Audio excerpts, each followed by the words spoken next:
And now, Mystery Theater.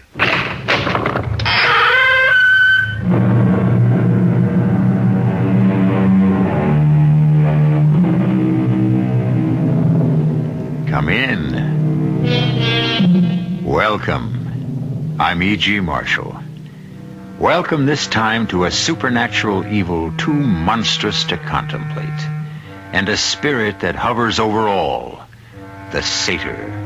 In the dictionary definition, a woodland deity represented as part human, part goat, noted for riotousness and lasciviousness. Not so terrifying in concept today, perhaps, but before the turn of the century, the Victorian era,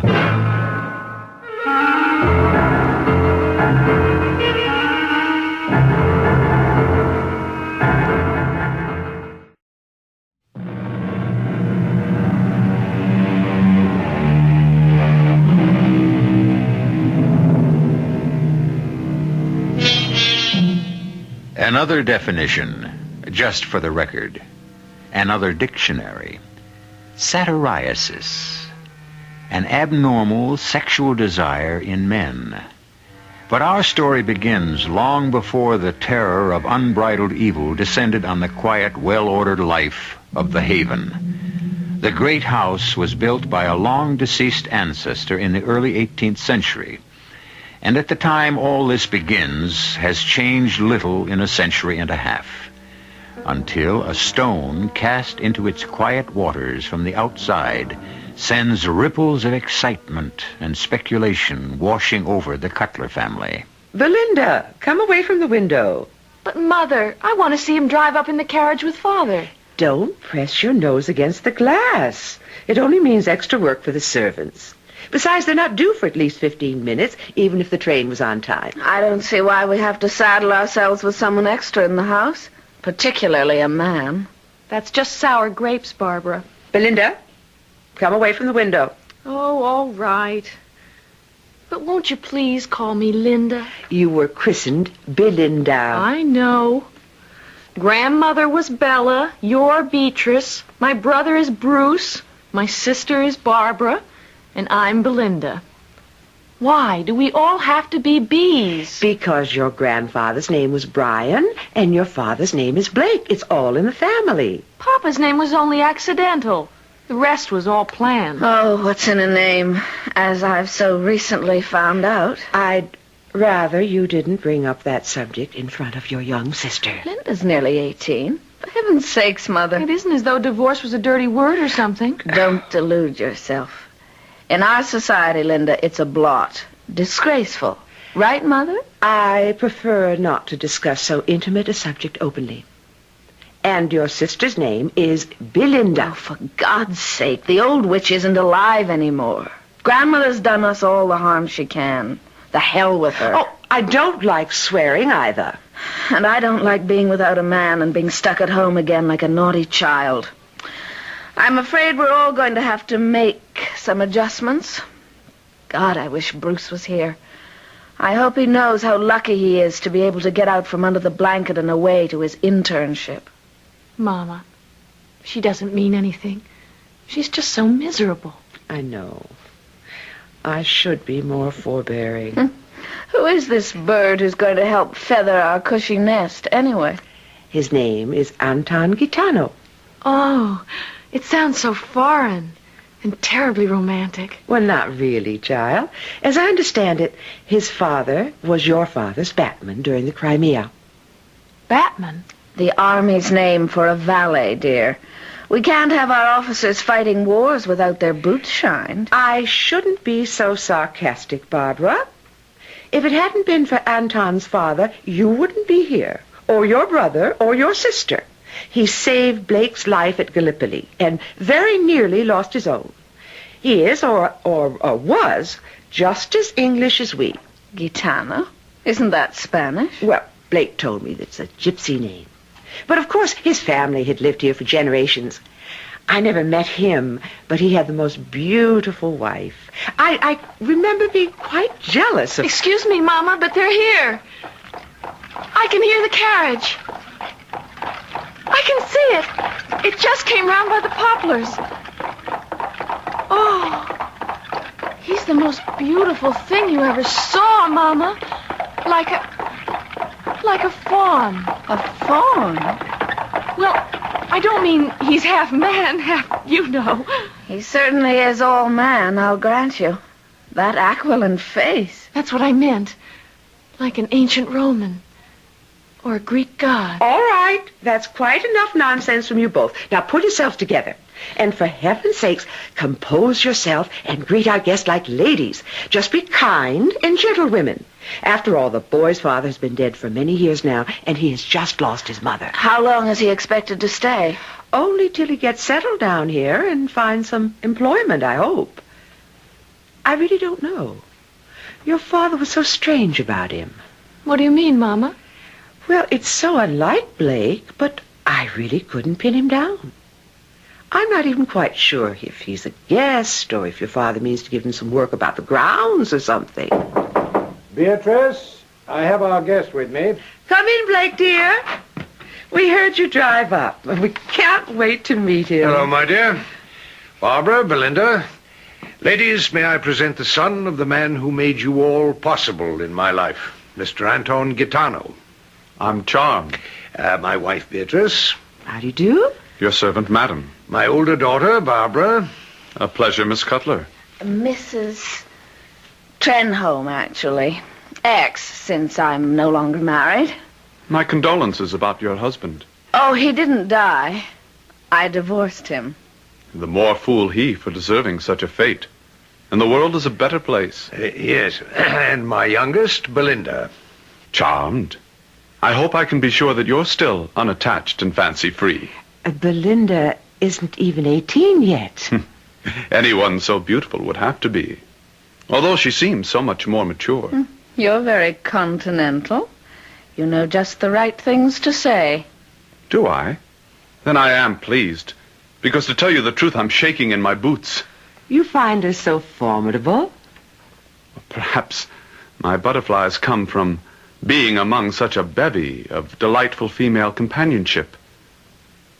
Or that I feel dusty and travel-stained. Would you ladies excuse me if I change and freshen up? Of course, Anton. May I call you that? I wish you would. Very well, then, Anton. We're the ones at fault. We should have given you at least a moment to yourself before plunging you into the family circle. Blake, shall I ring for Jarrett, or will you see Anton to his room? Jarrett's seeing to the unloading of his baggage right now. I'll show him. Where have you put him? Well, I thought with Bruce away and so many clucking hens on the second floor, he'd be happier with the third floor almost to himself. The maroon and gold room? I'll be happy whatever room you put me in. Wherever it is, I'm really an imposition. Oh, we don't feel that way at all. Please. I can only hope to repay you for your welcome. I'll see you up, Anton. Beatrice, ring down and tell Jarrett where to send his luggage. With your permission, ladies, I shall see you at dinner, and I hope to be a bit more presentable than now. Yes, I'd like to have a word with you, Beatrice, as soon as I see Anton settled. Of course, dear. In the library? Yes, dear. Oh, Mother, looks like you're in disfavor. Oh, did I know the young man would be as charming and educated as he turned out to be? What difference does that make? Oh, my dear innocent. Banished to the third floor, practically with the help. I'm afraid Father thinks Mother made a slight social gaffe. The help are on the fourth floor. And besides, I didn't, and I don't think it appropriate for a single young man to be roaming a floor where two young single females Oh, really, Mother? What do you expect him to be? Peeping Tom or Ralph the Raper? Barbara. I agree with Mother. You're really terrible. He's so polite and so handsome. But I'll make a confession. I think Mother's instincts are right about this young man. For all his charm, I wouldn't trust him on the same corner with me, let alone around me. I never heard anything so unreasonable in all my life. I quite agree with you, Belinda. But you must remember your sister has been terribly hurt. I'm afraid for a while anything in trousers will look to her as though he had horns growing out of his head, hoofs instead of feet, and a long forked tail. Oh, thank goodness for you, Mama. You keep us all on an even keel. I don't know what we'd do without you. Well, you're going to have to do without me right now, Belinda. I have to go and face your father. Well, I don't see why he couldn't have been in the room next to Bruce's. Well, there's only one bathroom on the floor, dearest, and with both the girls home, I thought there might be some embarrassment about... Well, you know, they're not used to a stranger around, and they're not... Then what? Well, I'm not quite sure of so many things, Blake. How long will he be here? Just what his position is exactly. Well, what does that mean? Well, is he a guest? Or do you expect to employ him? Well, I'm dashed if I know myself, Bee. It's all been so sudden and unexpected. The past rearing its head up like this. Well, you do owe the boy a great deal after all. What's that? Well, his father did save your life, didn't he? Oh, yes. Yes, at Gallipoli. Carried me out of the water after I was wounded. I'd have drowned otherwise. I'm so sorry I never met the father to thank him. I do remember his lovely gypsy wife with her great haunting dark eyes. Was he her only child? Well, I don't know. I suppose. They went back to Spain so shortly after that. Uh-huh. How did her husband die? Well, apparently he just disappeared. I haven't got all the facts. Carla, Mrs. Gaetano's letter was quite brief. He seems a fine boy. And very well-mannered. It's going to be a pleasure to put him up till he decides what he wants to do with himself, I'm sure.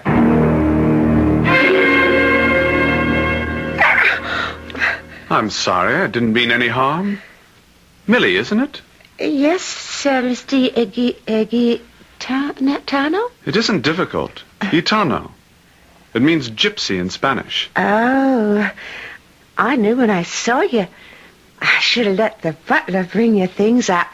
Why? You afraid of a little fun, Millie? Not exactly, but I have my own steady, Alfred, and I'm a decent girl.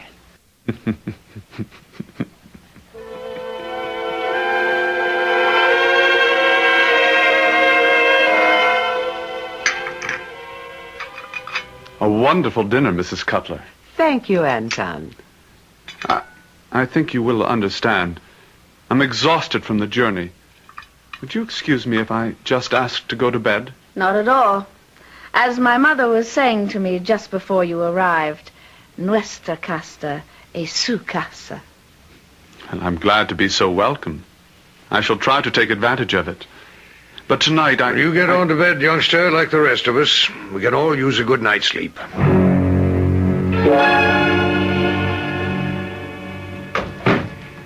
Well, Bee, have you tucked in your little chicks for the night? Long ago. Barbara and Belinda have been asleep for well over an hour. It's almost midnight. Well, it's high time for all law-abiding people to be abed. Come on, join me before I fall asleep. I'm sorry you're tucked away already. It's such a beautiful night. A big, round, full moon. A lover's night. I came to get a sweater.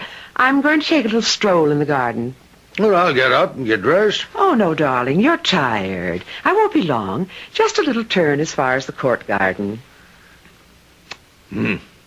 That's good night. Because I know you'll be asleep like the rest of the house by the time I get back. Now, Alfie, I'm still a decent girl, and that's what I'll stay till I'm married. Now, off you go, Alfie. Good night, Millie. Good night. You'd waste a lover's moon just for convention's sake? Oh, no, Millie. Who's that? Oh, sweet Mary, protect me. Not against me. There is no protection against me.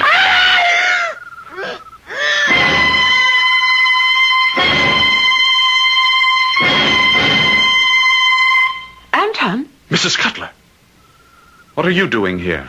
I was just taking a stroll before...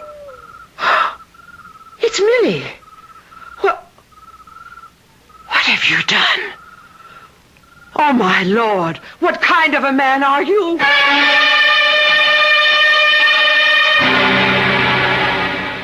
What indeed has Anton done? And as our story progresses, more and more that question will be asked. What kind of man are you?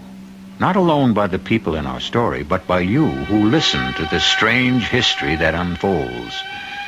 I'll return shortly with Act 2.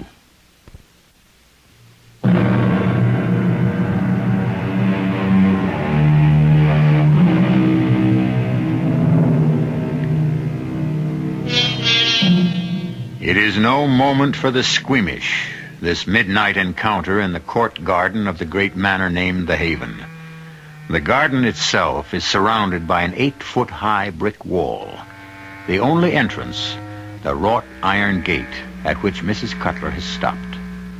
The garden itself is evergreen, its paths moss and lichen covered. By the light of day, it is quaint and inviting. By moonlight, it is macabre and forbidding.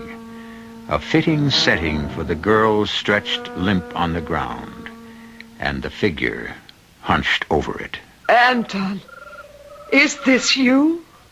Unmasked, Mrs. Cutler. I'm afraid so. And Millie? She's dead. Dead? How? I suggest we go somewhere to talk in private. But, Millie, I must see to her. She may not be... You may take my word for it that she is dead. It was an accident because she wasn't intelligent enough to listen to me. But you are going to be, aren't you? I don't know what you mean, Anton. Or whoever you are. I'm afraid you do, Mrs. Cutler. I mean, when the police come tomorrow, you're going to forget everything you saw, or thought you saw. After we have our little talk, that is. Otherwise, someone else, much nearer and dearer to you than Millie, will suddenly and unaccountably be just as dead as Millie. Who? What are you? My mother's son. She was the gypsy. But your father... What father? I never had a father. Just my mother and me. Well, then how did Blake... I mean, why did he take you in? My mother left me a rather special gift. Shall I show it to you? Oh, I don't want to see. I don't want to know anymore. I just want to go... You must! Oh, you're hurting me! You'll forget physical pain in a moment. Wait. Ah, there. The moon is out again. Let's see. Yes, he'll do. You see the owl sitting there in the tree? No, there. Straight ahead of you. Yes, I see him. Then watch. Owl perched high above my head. Hear you this? I wish you dead. Good Lord. Any living creature, any time I wish. Your husband, your son, your daughters. If you cross me, I wish them the same. That's why you will remain quiet about anything and everything you have seen in this garden.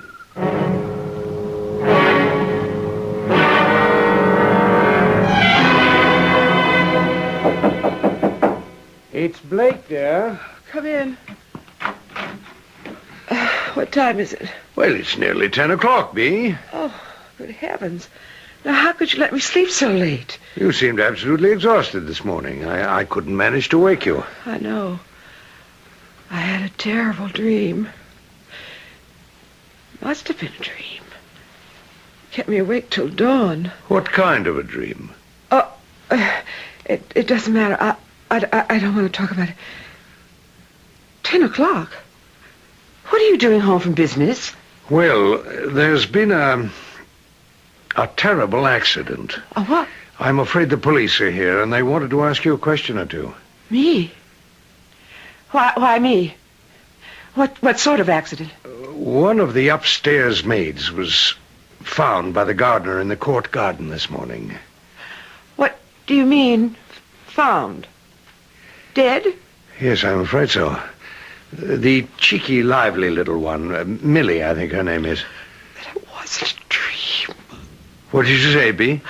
I said, This is just like a bad dream.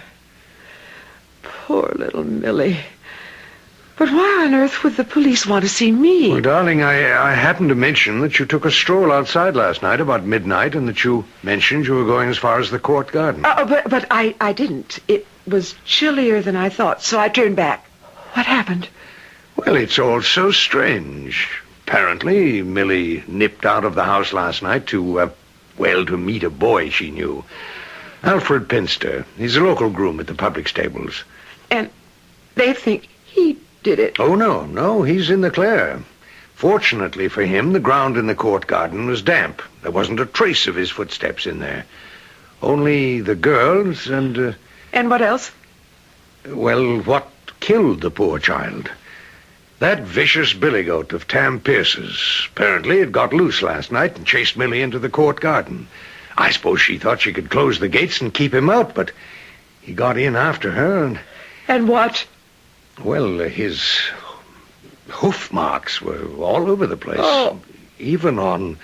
Well, he must literally have trampled it to death. Oh, how terrible. Yeah, it was a lucky thing for young Alfie, though. Otherwise, it would have looked like a plain case of, to be polite, assault. That, too. Well, let me get dressed. I really should talk to the police myself.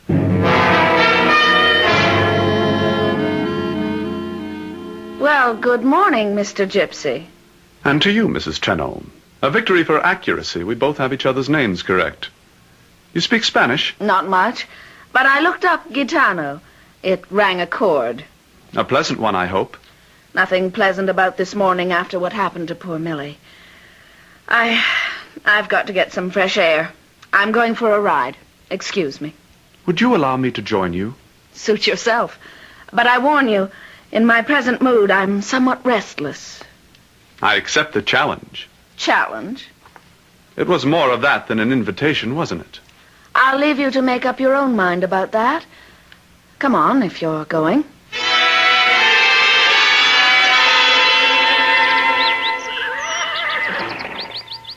I love the view from here. There's the haven away down there to the left. It's a very large estate, and so near town. It's a priceless property. I think so, too. But not in terms of money, which is obviously what you meant. Why don't you like me? I never said I didn't. You didn't have to. I can sense it. Maybe it's because I've been through a bad experience with Trevor. Maybe it's because you're just too charming and too beautiful a man to be quite true. And maybe it's because you're much too young. Too young for what? For me. If that's all that's worrying you... Oh, for heaven's sake, don't take me literally. I only... Let me go, please, Anton. Not till I prove to you that I am not a boy. Very well. You are a man. A big, strong man. Not quite yet. Damn it, if you won't let me... You must be crazy. For you, yes. But a better word is hungry. Just as you are. Now, really, that's enough. Don't be silly. We both know it's only the beginning. Are you conceited enough to think that Yes, I am. You see that blueberry bush over there? Yes. Watch it. I wish you dead. My God. You're very fond of your mare, aren't you? Shall I wish her the same? No. Or your father? I can do it, you know. Who are you? For the moment, Barbara. Your lover.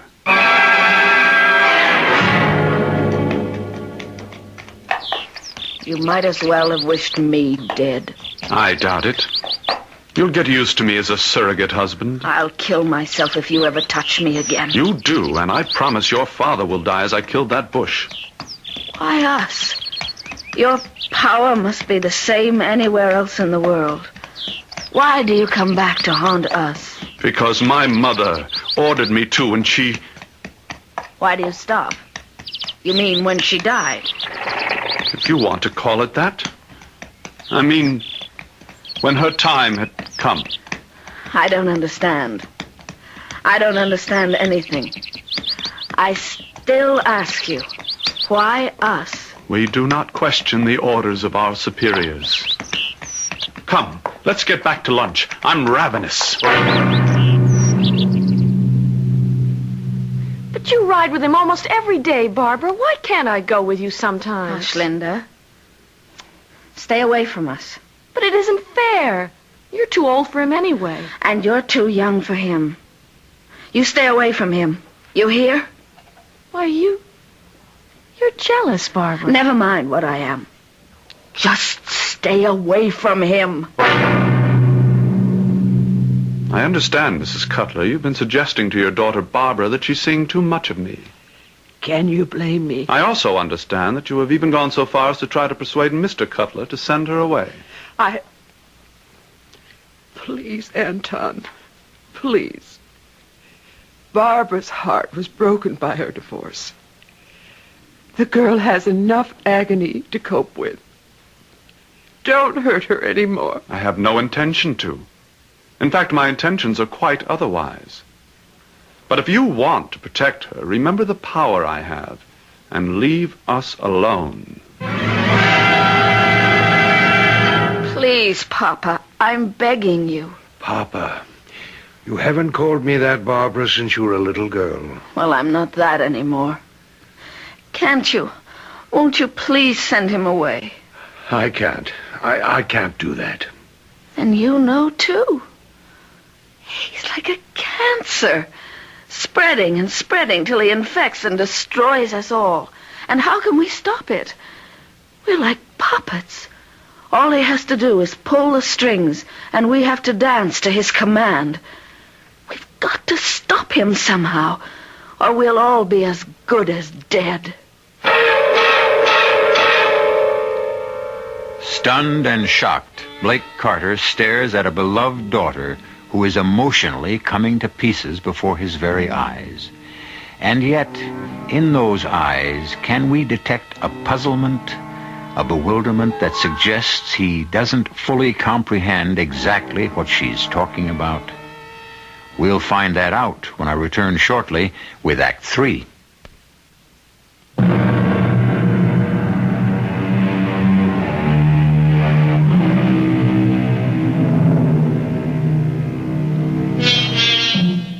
It's a lovely English September afternoon. The sun, streaming down from a cloudless sky, throws a dappling of lacy shadows on the bright green lawns as it streams through the trees. From the outside, the great manor seems well named, the Haven. But inside, something dark and insidious is growing, like a black, invisible mushroom, poisoning the atmosphere the Cutlers breathe, threatening their very lives, one by one. In the library, Barbara and her father remain as we left them, facing each other, gripped by emotions not yet fully explained. What do you mean, as good as dead? Let's not fence with each other, Papa. Obviously, you know his power and are as helpless as we are. Power? I don't understand you. To kill anything he wants, just by wishing it. Barbara, I really don't understand what you're saying. What do you mean his power to kill anything he wants to? Didn't he show you? Did you just take him at his word? Barbara, come, sit down for a minute. You're shaking all over. What is it, child? Oh, it's just remembering those first terrible, awful moments. Oh, Papa, he scared me. He really scared me almost to death. All right, darling. I won't let anything else hurt you if I possibly can. I couldn't help with Trevor, but I can with Anton, whatever it is. Tell me about it. And because of some trick with a bush, he forced you to... It wasn't any trick. I saw it die with my own eyes. Didn't he give you an example? Of what? Of how all he has to do is wish something dead. And it is. Oh, you're seeing things, dear, imagining. You've always had too much of it. This wasn't imagination. It's cold, stark, brutal reality. But You didn't believe it when he showed you. You thought it was just some kind of trick. Showed me what, dear? He hasn't showed me anything like that. Then why did you say you can't send him away? Darling, don't press it. It's because I have an old debt to repay. Let's leave it at that. But I certainly intend to have a talk with Anton. After what you've told me, I'm damned if I'll sit still for what's happened. I'll just take my chances unless he agrees to marry you. Marry me? Well, isn't that what you want? I wouldn't marry him if... Oh, Lord, I don't know what to do. Just leave it alone, Papa. Will you please? Let me try to work it out. But, Barbara... Yes, come in. Oh, I'm sorry, sir. Am I interrupting anything? No, not a thing. Come in. If I'm breaking into family business or something... I was just leaving. I'll leave you two together. Papa? Yes? Leave it to me. There's nothing for you to worry about, Barbara. I know how to handle myself now. But I... Leave it to me, please, and close the door. I have a feeling I did interrupt something. I'm sorry if I came at a bad time. You didn't. I want to talk to you. Well, then I feel better. I wanted to have a talk with you, sir. Well, I should think it's about time. So Barbara has been telling tales out of school. Quite naturally. I wonder just how much she has revealed and what she expected to gain by it. Isn't that what you wanted to talk to me about? Not exactly, sir. The subject I wanted to discuss was money. I can't imagine why you insisted on dragging me all the way down to the court garden, Barbara. It's never been your favorite spot. I hate it more than ever now, Mama. Mama? You haven't called me that since you were... I need reassurance. I need help. I'm scared to death. I'm clutching at straws, and that's what Father said when I went back to calling him Papa. But if ever we need to stick together as a family, it's now. Barbara? What is it? It has to be all or nothing now. Mama, wasn't it right here they found Millie dead? Yes. And wasn't it Anton who killed her? What do you mean? You can't deceive me. What did he do? Just point his finger at Millie and say, "I wish you dead." And weren't you out here that night, walking in the gardens as you often do? And didn't you see it? And didn't he threaten you to keep you quiet? Or one or other of us would be as dead as Millie was. You're barking up the wrong tree, Anton. I haven't any money. Let's not be foolish, sir. I've looked down on the estate from Cheltham Ridge, and I can see that it's worth a fortune. Well, that's true enough. But how far do you think you can stretch the repayment of an old debt? Your father saved my life. That's a lie. I had no father. Put it as you like. I was willing to open my home to you, to try to find you a well-paying job. I don't want a job. I want the haven and all the land that goes with it. Impossible! What you already have is my daughter, and I will endow her with what dowry I can. I don't think you understand, Mr. Blake. I don't want your daughter. Barbara was just an extra bonus, a temporary necessity. What I want is the estate, in toto. Well, then you are due to be disappointed. It isn't mine to give, even if I were so inclined. Then how can you live here? Because I did exactly what you want to do. Oh, perhaps not for the same selfish reasons.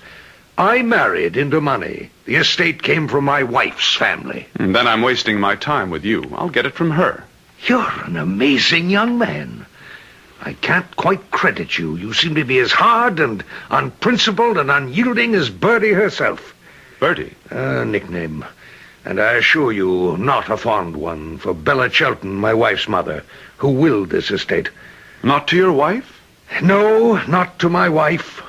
For reasons you perhaps know, she disapproved of our marriage, nor to my son Bruce. Barbara? Bertie didn't believe in divorce. Ah, then to Linda. To Belinda, a minor, in trust for 3 more years. So you see, your demands are impossible as well as unreasonable. But that isn't the point. Of course it is. She's an engaging and nubile youngster, and I know how she feels about me. We can get married right away. You'd need my consent, and the only way you'd get it is over my dead body. I'm past recognizing the cost of your threat to me and mine, and I... Hold up, old man. Whatever Barbara has told you, perhaps you don't recognize or refuse to accept the real cost. Very well. This is the moment of truth. Let's see. What's that? That's Scout, my retriever. It isn't important now. Oh, you'd be surprised how important. Down, boy, down. Sit. Why did you let Scout in? To wake you up to what you face. What are you after? Your promise that your rich little daughter shall be mine, body and estate. Or you start to lose everything you love most. Starting with, what was that asinine name of, oh yes, Scout. You must be mad. If you don't accept my proposition, so must you be. Now, look here. Certainly I knuckled under to you and your mother to save my happiness. But there is an end to compromise. To hell with your cheap threats. I've had enough of you. I'm ready to make my own confession. To prove my mastery over your master, Scout, I wish you dead. What have you done? What I can do to you, or yours, animal, vegetable, human, whatever I decide. Think it over, old man. I'll give you a reasonable time to make up your mind. Let's say till tomorrow night. You do understand, Papa, now. You do believe. Yes. But what can we do? Mother's involved, too. You know that. She is? He killed Millie. Mother stumbled on it that night. She went out for a walk. He's got us all involved, except Linda. Your little sister is no longer immune. He knows the money goes to her. He wants to marry her. You can stop that. The one thing I can do. But it's only temporary. It isn't the only thing we can do. What else? Anton enjoys killing things, whatever or whoever they may be. I've already promised to take him grouse hunting tomorrow.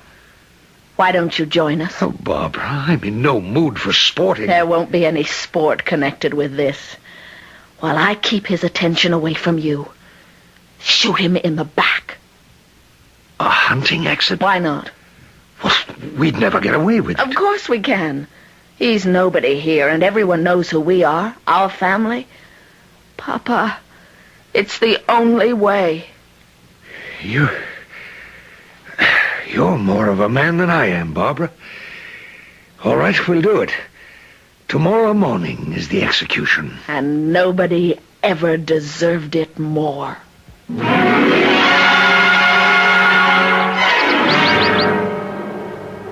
I've been looking forward to this.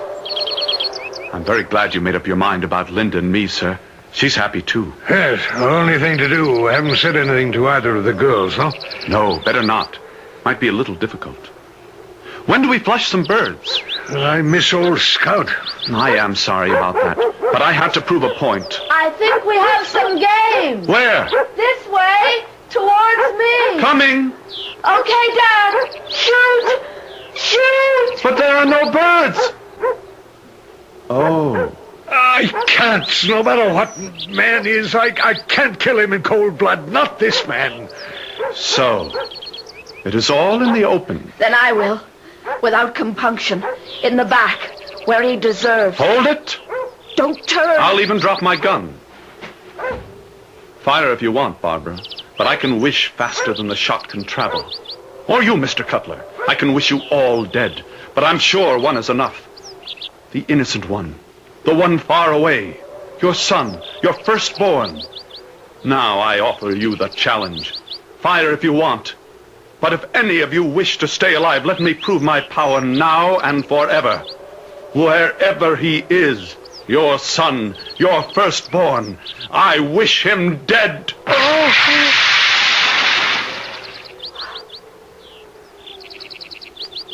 What happened?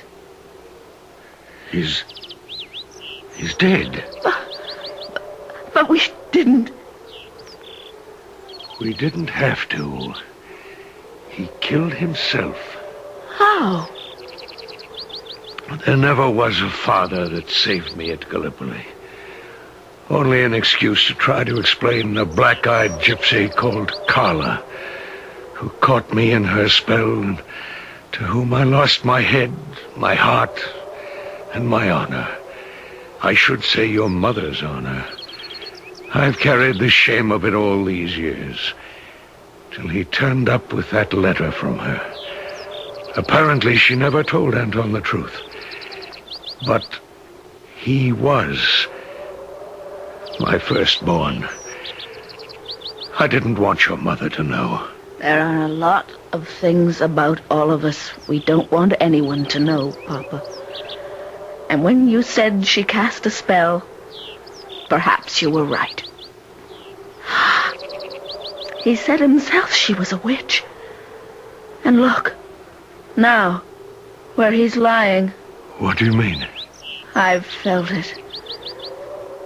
Heaven help me. But maybe that's only in my mind. Still, I see him from the waist down, all hair and 2 cloven hooves. It was poor innocent Linda who first called him a fawn. He was far more evil than that. Thank God he is without life, because what I see lying there is a satyr.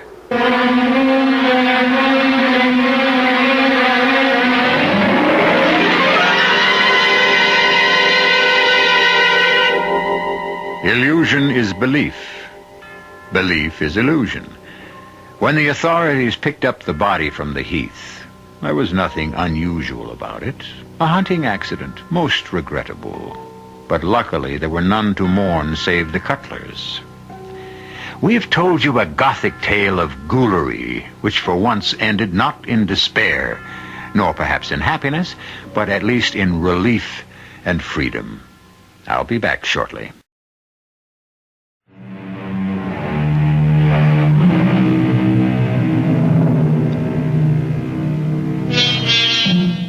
Mrs. Cutler never learned of her husband's ancient transgression. Barbara married soon after and was a woman who had learned how to make marriage work and thrive. And Belinda finally got her family to call her just simply Linda, which was enough for the moment. She spent a few tears over Anton, who might have been, but being her age was soon adjusted to whatever was to be. A state, as long as it is expectant and hopeful, which is the best any of us at any age can ask for. Our cast included Anne Petoniak, Roberta Maxwell, Jada Rowland, Court Benson, and Michael Zaslow. The entire production was under the direction of Hyman Brown. This is E.G. Marshall inviting you to return to our Mystery Theater for another adventure in the macabre. Until next time, pleasant dreams.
Welcome. I'm E.G. Marshall, your host, and I'm going to throw you a curve in time. Have you ever heard of the arrow of time?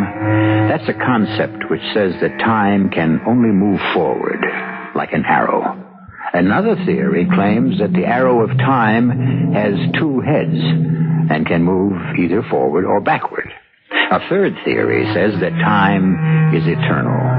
In other words, the past, the present, and the future have always and will always exist together. That appeals to me. It gives me a feeling of security. But sometimes I wonder what would happen if technology started monkeying around with time and got the past and the future mixed up with each other.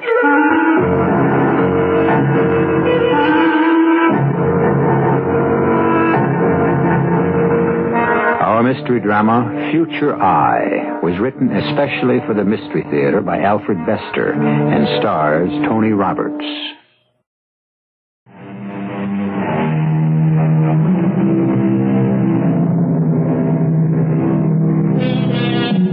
What will the world be like 1,000 years from now? Well, I can tell you many things, but just now I'm most interested in the master control computer. Don't let the name make you think that it's a mechanical dictator. Actually, it's the servant of all. It banks for all, shops for all, takes messages for all, remembers for all, does every chore that the perfect servant would do. But it's only a machine and therefore not perfect. Parts wear out, parts short-circuit, and then the machine makes mistakes. 215-847-1291. Identity?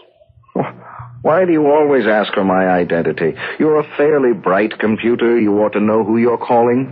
These are the parameters of my programming. Identity? Identify me as Quinn. Quinn. John. 215-847-1291. Human. I hope so. Caucasian? Hey, that's a curve from Master Control. I wonder what you're up to. Yes, Caucasian. Height, 2 meters. Curiouser and curiouser. Yes. Weight, 85 kilograms. Give or take a few grams. You are of average appearance. I suppose so. For the 20th century? The 20th century? 1,000 years ago? 1,000 years ago. Well, I'm a little big for then. About the size of a defensive tackle. But I could pass. You are an antiquarian by hobby. Well, yes, I like to know all about the old times and how they operated. You are Chief Intelligence Officer for your sector by profession. You know that. A mistake has been made. Oh? By the Mark 747 Digital Binary Master Control Computer. Meaning yourself? Yes. Well, then why call me? Because the mistake must now be rectified. By who? As if I didn't know. By you, as Chief Intelligence Officer. What must be rectified? The data bank for the year 2976 was transferred by dysfunction to the time control unit, and by further dysfunction sent back in time to the year 1976. Back to 1976? Talk about mistakes. The dysfunction has been rectified. What a mess! If anybody back there gets hold of the data bank for 2976 and reads it and acts on it, good Lord, our entire history may be changed. We may stop existing. We may change into the parallel possibles, ghosts of what might have been. That must be prevented. Survival and self-defense has been programmed into the Mark Digital Binary Master. All right. Is the time control unit functioning? Functioning. Let me get into 1976 clothes. Take about an hour. Then you'll shoot me back. Keep my Angstrom band open as a hotline. I'll patch into any of the communications networks, telephone, telegraph, radio, back then, and keep in touch.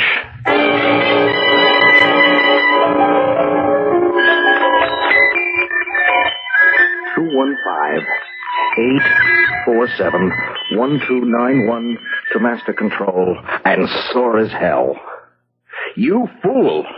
You've shot me back to a ghost world. There's nobody left alive. The data is being filed. Everything's still standing, including this phone booth, but there isn't a sign of life. They must have killed themselves off with radioactive fallout. The disaster is filed. Good. Now, get me the devil out of here and have time control switch me to the real 1976.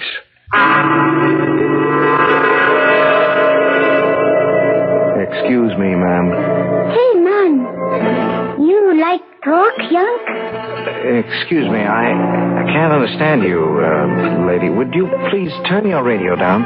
Oh, sure. Hear me now? Thanks, yes. You like talk, young? Well, I can talk most of the dead languages. Oh, you smart educate. Who smart you up? Oh, why, me, mostly. I wanted to ask you... Who on you, man? Who you boss?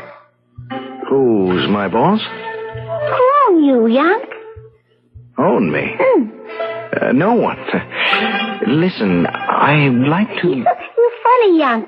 Very funny. Who you? Who, me? Oh, identify me as Quinn. John Quinn. Got two names? Oh, no. You do not fool Sono. No, young. Got two names? What name you boss? Who own you? Well, your name is Sono? Right, young. Sono Haku. Captain Sono Haku. You stand straight before Captain. Of course. Straight. Attention. Captain, what happened to the moon? What happened? Nothing. Oh, nothing. It's all black. It looks like an ink blot. Oh, that happened in war back in 49. Hitler helped us set up rocket base on moon. You young try to A-bomb base before we J-bomb you. Too late. We got you first and take over. May I borrow your radio for a moment? Sure, young. Make you present if you please me. Thanks. Hey, what that funny thing you stick on wire? That's my Angstrom band hotline lead. That is, it's how I check in with the boss who owns me. 215-847-1291 to Master Control Computer. Identify by name. Oh, identify me as Quinn. Quinn John. 215-847-1291. Human. Control, you fool, you've goofed again. I'm in another parallel of the United States as it might have been. Specify, please. Your data is being stored. Dummy! Have your time control unit checked again by repair. It's shifted me to this country as it might have been if we'd lost World War II and been occupied in 1950. And I have got a hot Japanese captain breathing down my neck. Get me out of here!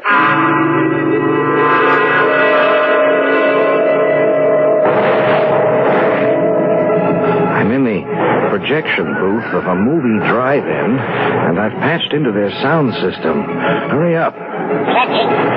They're showing something I think is called a Western. It's all about characters who gallop around on horses shooting people. Absolutely maddening. Coordinates filed. Criticism filed. The Antiquarian Bank suggests your interpretation of the film is faulty. And good luck to them. This will be my headquarters. Make all data transmission to me here. First, I need a map of precise location where time control deposited the almanac for 2976. Transmitting. And don't waste time. The moment anybody here in 1976 gets hold of the data and acts on it, we'll all turn into might-have-been ghosts. Transmission received. Stand by. Yes, I see. Not exactly pinpointed, but I'll know where to zero in. Now, transmit description of data bank I must find. Transmitting. Transmission received. Hold on. I can't visualize this. It's a macro circuit, yes? Yes. Well, why is it so big? It incorporates all known data and history up to the year 2976. The material cannot be miniaturized. But a data bank with 6 sides. A box measuring 5 centimeters by 4 by 1.5. That's enormous. 4,000 years of history cannot be miniaturized. Well, give me the physical description of the data bank outside of dimensions. Don't transmit, just tell. 4 sides white, 2 sides brown. Logo symbol on one white surface for random access to world history data to respond to any request for information. Describe the logo. It is a binary code of 1s and 0s forming a geometric shape commonly called a diamond. Commonly called a... Oh, good Lord. I've come back 1,000 years in time to find this? Your dismay is filed, but not understood. Talk to your antiquarian banks. They'll explain what I'm forced to find and why it's a hopeless mission. I'm looking for the equivalent of a 1976 matchbox.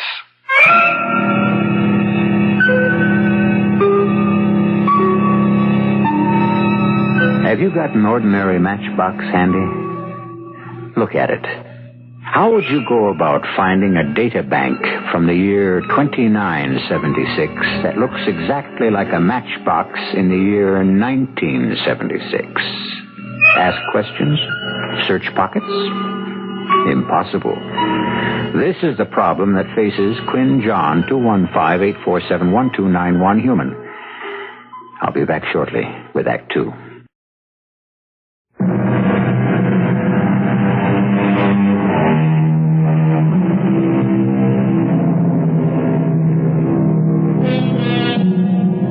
An intelligence expert from 1,000 years in the future. A private eye who is really a future eye, faced with the problem of locating a data memory bank for the year 2976. A data bank that looks almost exactly like an ordinary matchbox. How is he to go about it? 215-847-1291 to Master Control. Identify. You know who I am and where I am and when I am. The parameters of my programming must be followed. I am in the projection booth of a movie drive-in, year 1976. Identify me as Quinn. Quinn. John. 215-847-1291. Human.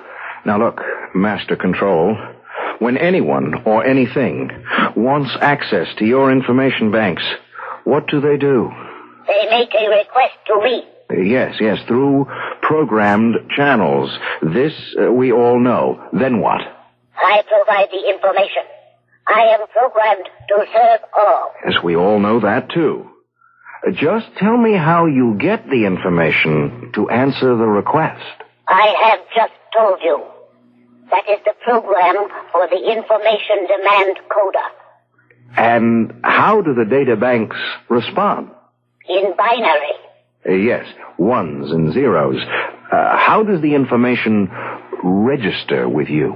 As audible notes, which I translate into spoken or printed data. Audible? What does it sound like to you? Wait, please. Such a request for information has never been made before. Just answer in nanoseconds, which approach the speed of light. My auditory unit informs me that the response sounds like sonar. Sonar? Underwater sonar? The bleeps signify binary ones. The silences signify binary zeros. This is then translated by the mark 747 digital binary master control computer. All right.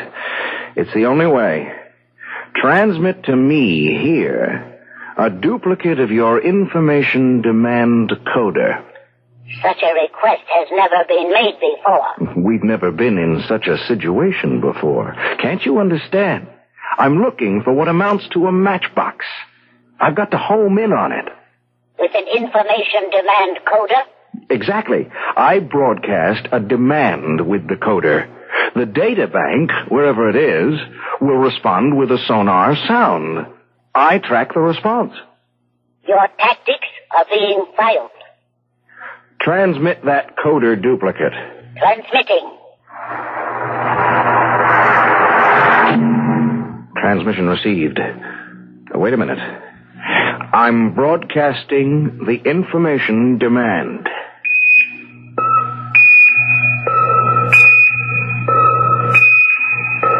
MQ. The data bank response sounds a mile away. I'm going to start tracking now. Keep the hotline open. Luck my para. The expressions MQ and Luck my para were not current in the 20th century. You're right. I make these slips when I'm excited. Even humans are entitled to make mistakes. Luck your para, Quinn. John, 215-747-1291. Human.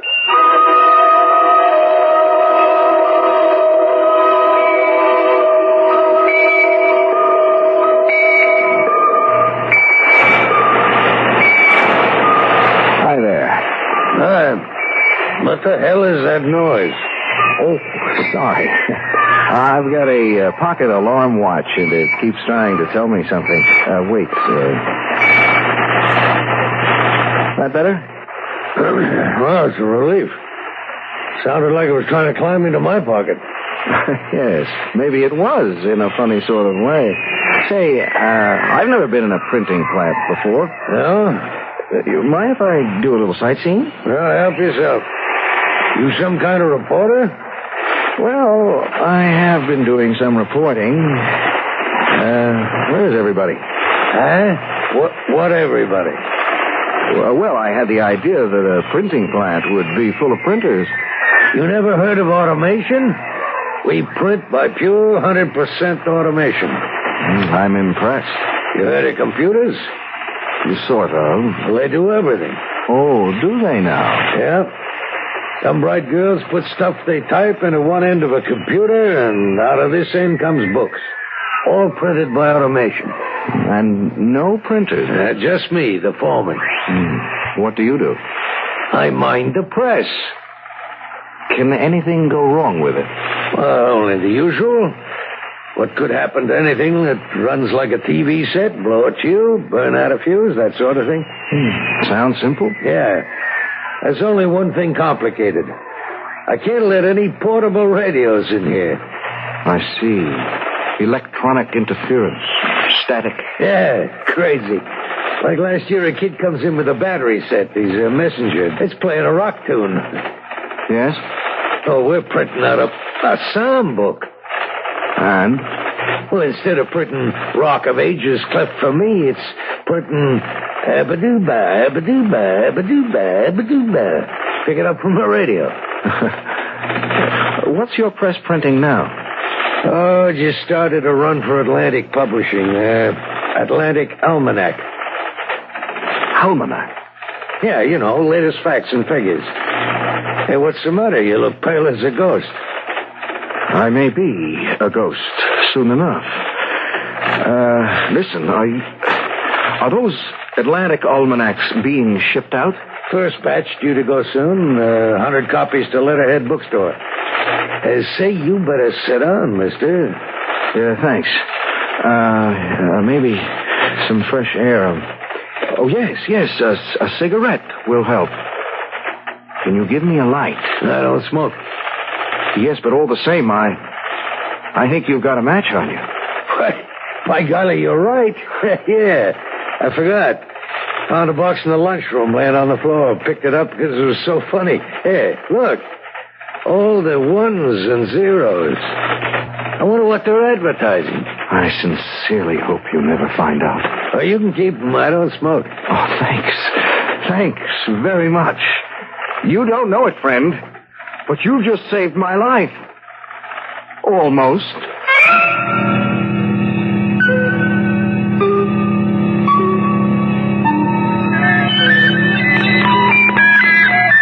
Quinn to master computer. Identify. No time for procedure. We're under the gun. The databank found and reclaimed. Filing. But we've run into bad luck. Before it was reclaimed, it took control of a computerized press. 100 copies of a printed almanac now containing all data up to and including the year 2976 are at large. Location. They have been shipped to the Letterhead bookstore. Filing. I'll have to go after them and transmit them up to you. Warning. We of the future are forbidden to take or give anything which might divert the existing time stream of 1976 that might destroy us. Yes, understood. I won't take the books. I'll buy them. As an antiquarian, I have 1976 currency in my pocket. Relics from a museum. Most foresighted.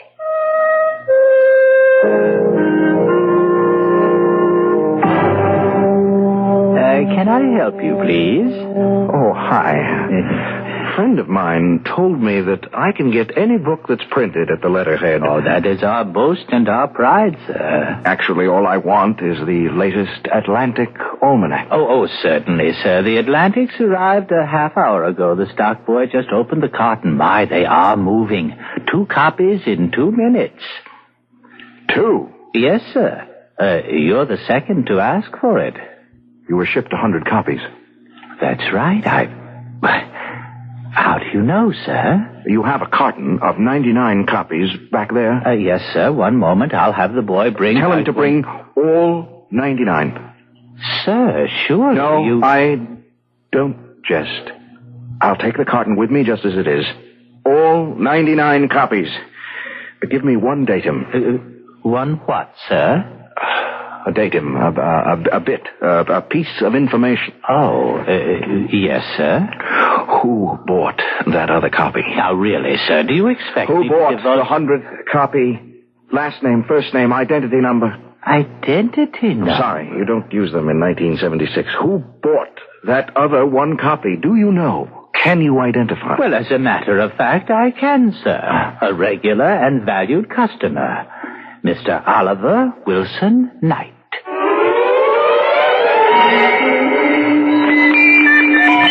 Quinn, to master computer.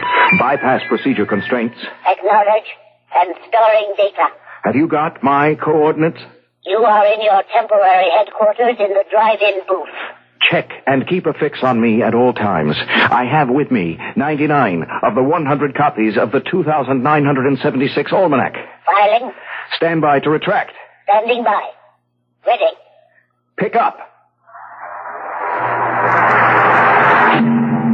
Received. I have one last problem. The final copy of the Almanac. 1 copy is as dangerous as 1,000. Yes, and don't I know it. The last copy is in the possession of an Oliver Wilson Knight. Transmit all available historical data and information about the subject. If available. Information being demanded by coder. Were you programmed for prayer? All known forms of prayer are filed. Then pray. He may be reading that book this minute and we'll all be gone. This is desperate. Information available. Transmit. Received. Let me go through this material. It's quite a dossier. It's tricky now because I'm no longer coping with machines. I've got to handle a human being. The human in the bookstore was a human being. No, not really. He was functioning as a salesman. I will consult the antiquarian bank. Don't bother. Now I'm dealing with a human being on a one-to-one basis. He's not a salesman. Suppose he refuses to sell me that almanac. We are forbidden to take anything that might alter the existing time stream. As well I know. It must be a free exchange. Force cannot be used. Deception cannot be used. Honesty must be observed. Wait a minute. Yes, here's something that might do the trick. Yes. Instructions. Your instructions are being filed. I want you to locate and transmit a very special $100 bill.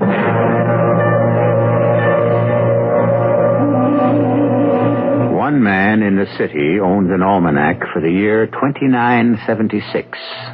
An almanac from the future. It cannot be taken from him. It cannot be stolen from him. But he must never look into that book, or an entire future will turn into a might-have-been ghost. How can a very special $100 bill solve an impossible situation? Act 3 will tell us in a few moments.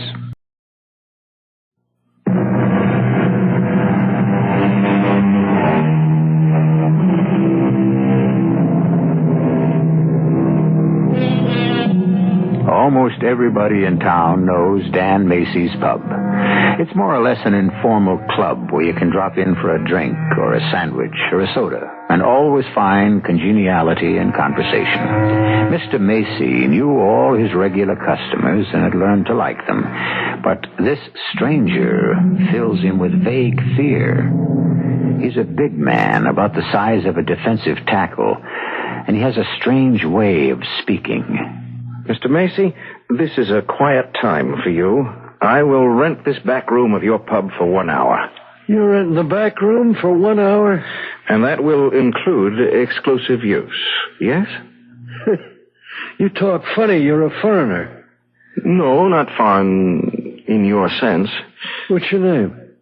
Identify me as Quinn. John. Human. John Quinn, Human. Crazy. Get out of here. I will pay $100 for exclusive use of this back room for 1 hour. $100? Yes. Here. Look. $100 bill, including portrait of Benjamin Franklin, American statesman, diplomat, author, scientist, and inventor. 1706 to 1790. You're a crazy Russian spy. Spy? Yes. Russian? No. What kind of a spy? I am a future eye. What? Slip of the tongue. I am a private eye, an investigator. Take the money and go, Mr. Macy. I have a private call to make. Phone booth alongside men's room. Yes, I see it. Go. I am under time pressure. You want anything from the kitchen or the bar? Thank you. Not now, Mr. Macy. Perhaps my guests.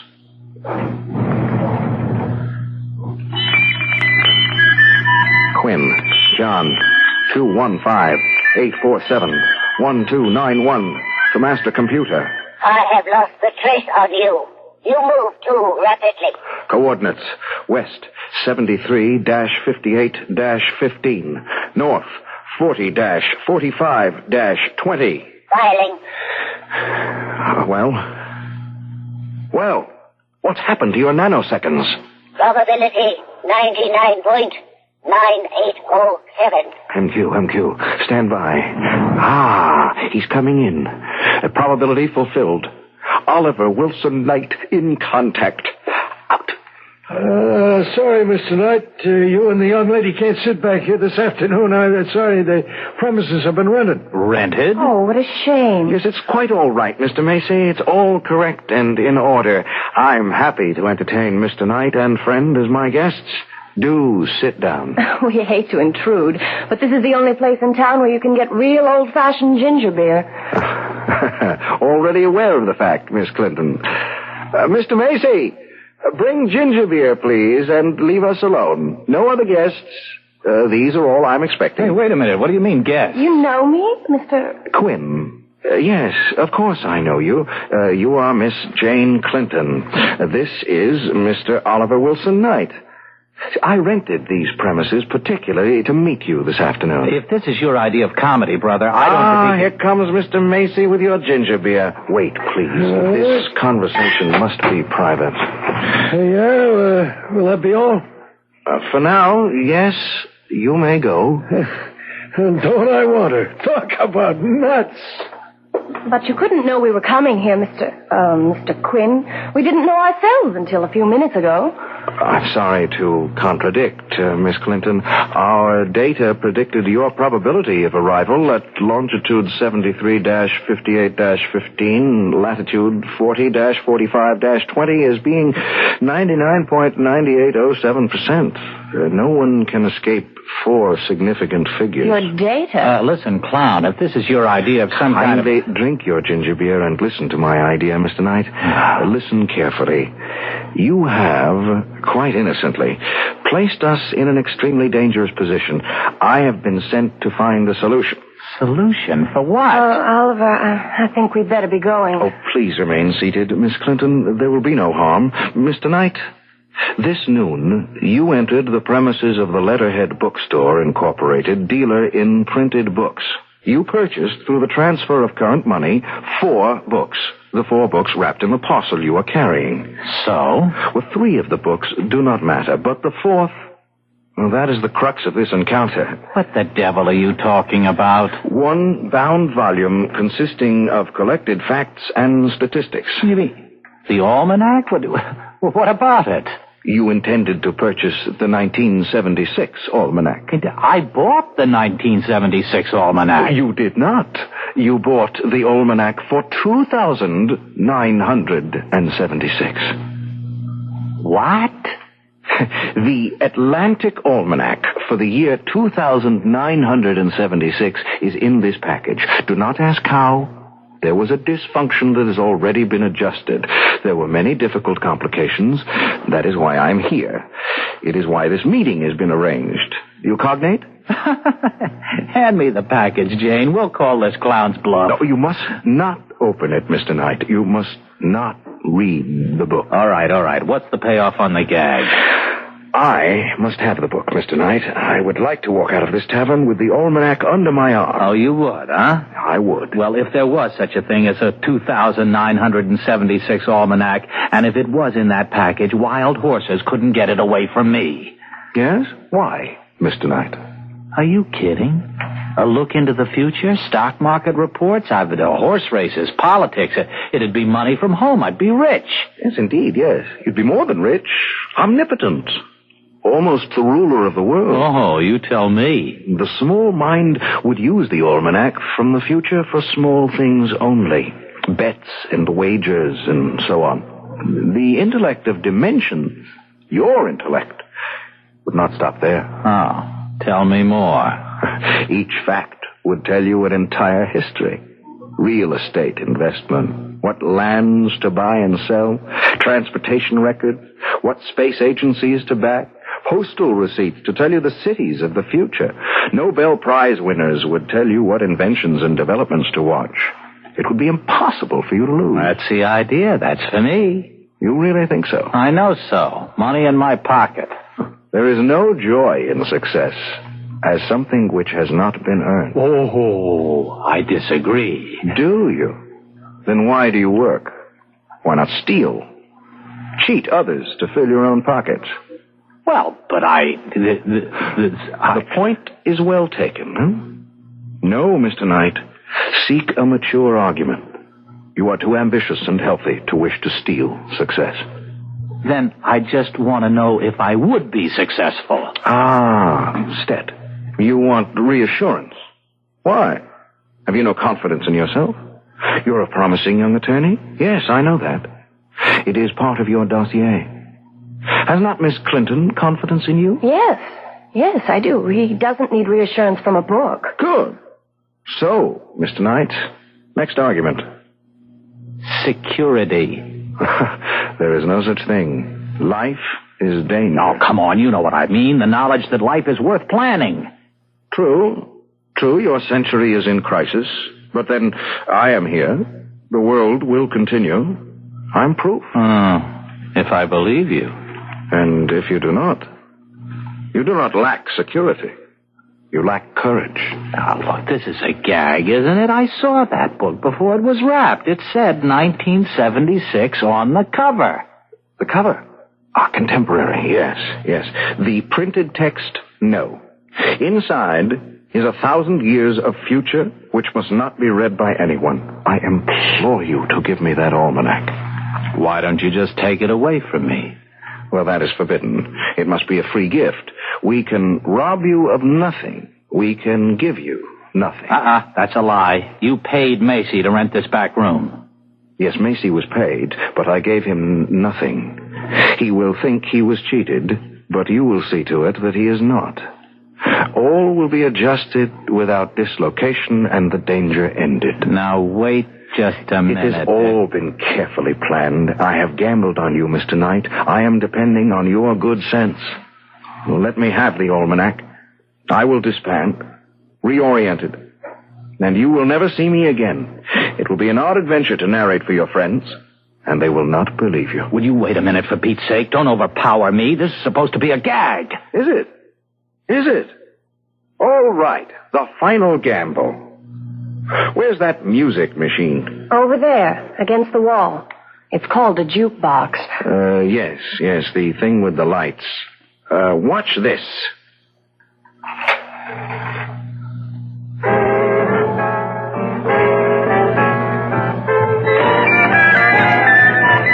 $215-847-1291 to master computer. Follow procedure. Identify me as Quinn. Quinn? John? 215-847-1291. Human? Mission approaching climax. Filing?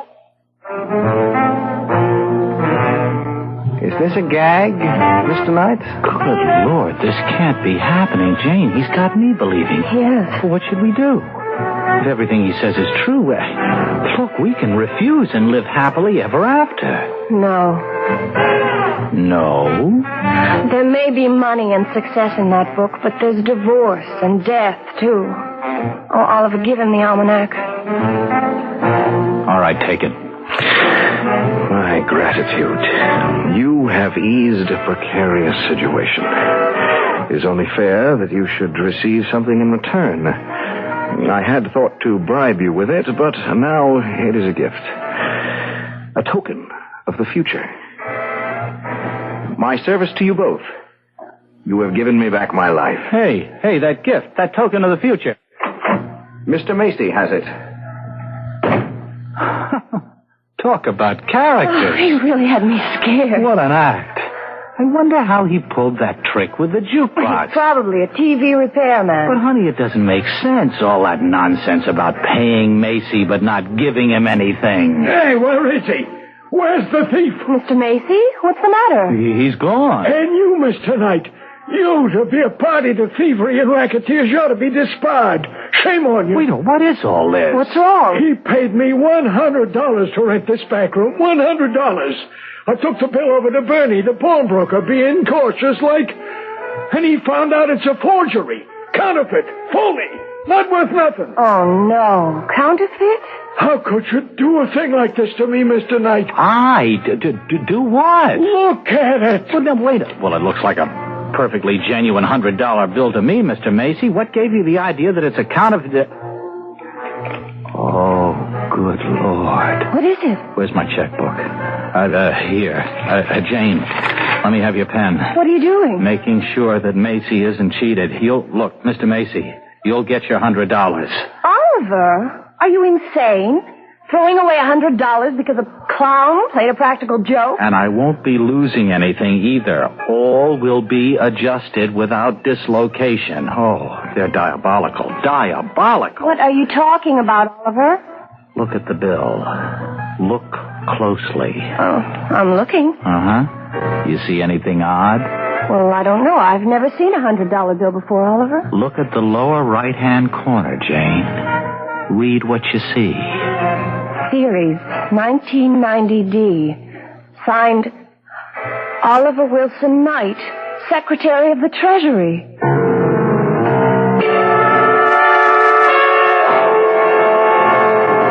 I must agree Quinn John 215-847-1291 human has been diabolically clever. A $100 bill has been brought in time, but it can't be spent yet. Mr. Macy has been paid and loses nothing. Oliver Knight will lose nothing because the bill will become valid. All has been adjusted without dislocating the time stream. But was it wise to give Oliver Knight that token of his future? I'll be back shortly.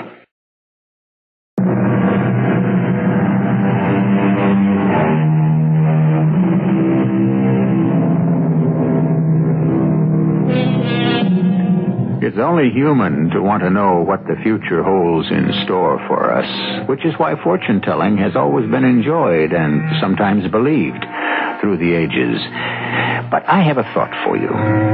It has been said by philosophers that if we don't learn from our past, we may be forced to repeat it. But what about the future? It may be that if we do learn about our future, we may never live it.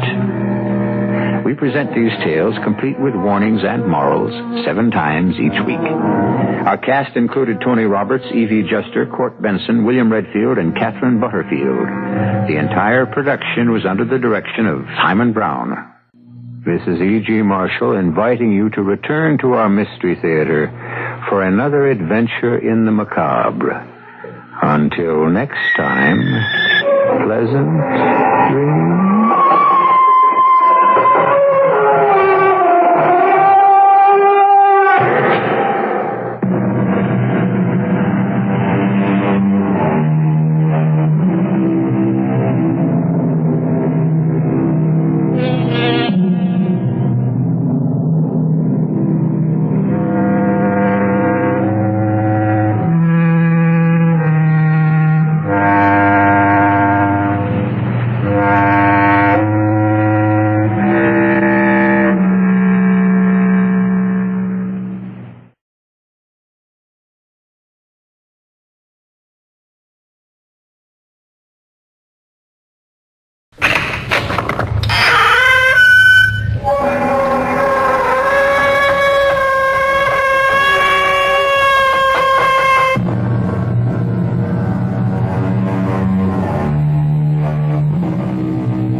Come in.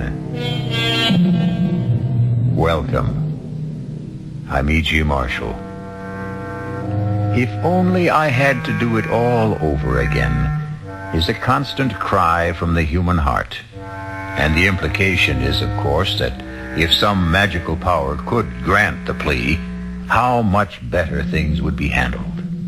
Or at the very least, how differently. But is that a valid concept? Does it follow inevitably that people could or would handle things better a second time around?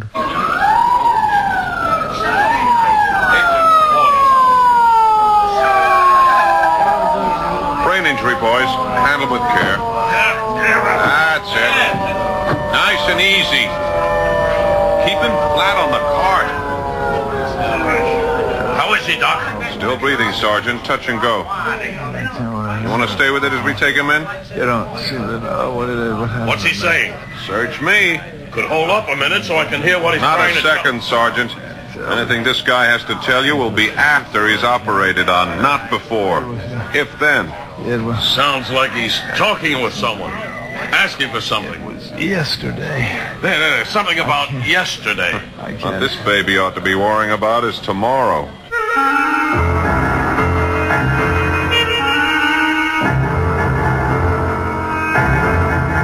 Our mystery drama, The Man Who Asked for Yesterday, was written especially for the Mystery Theater by Ian Martin and stars Mandel Kramer.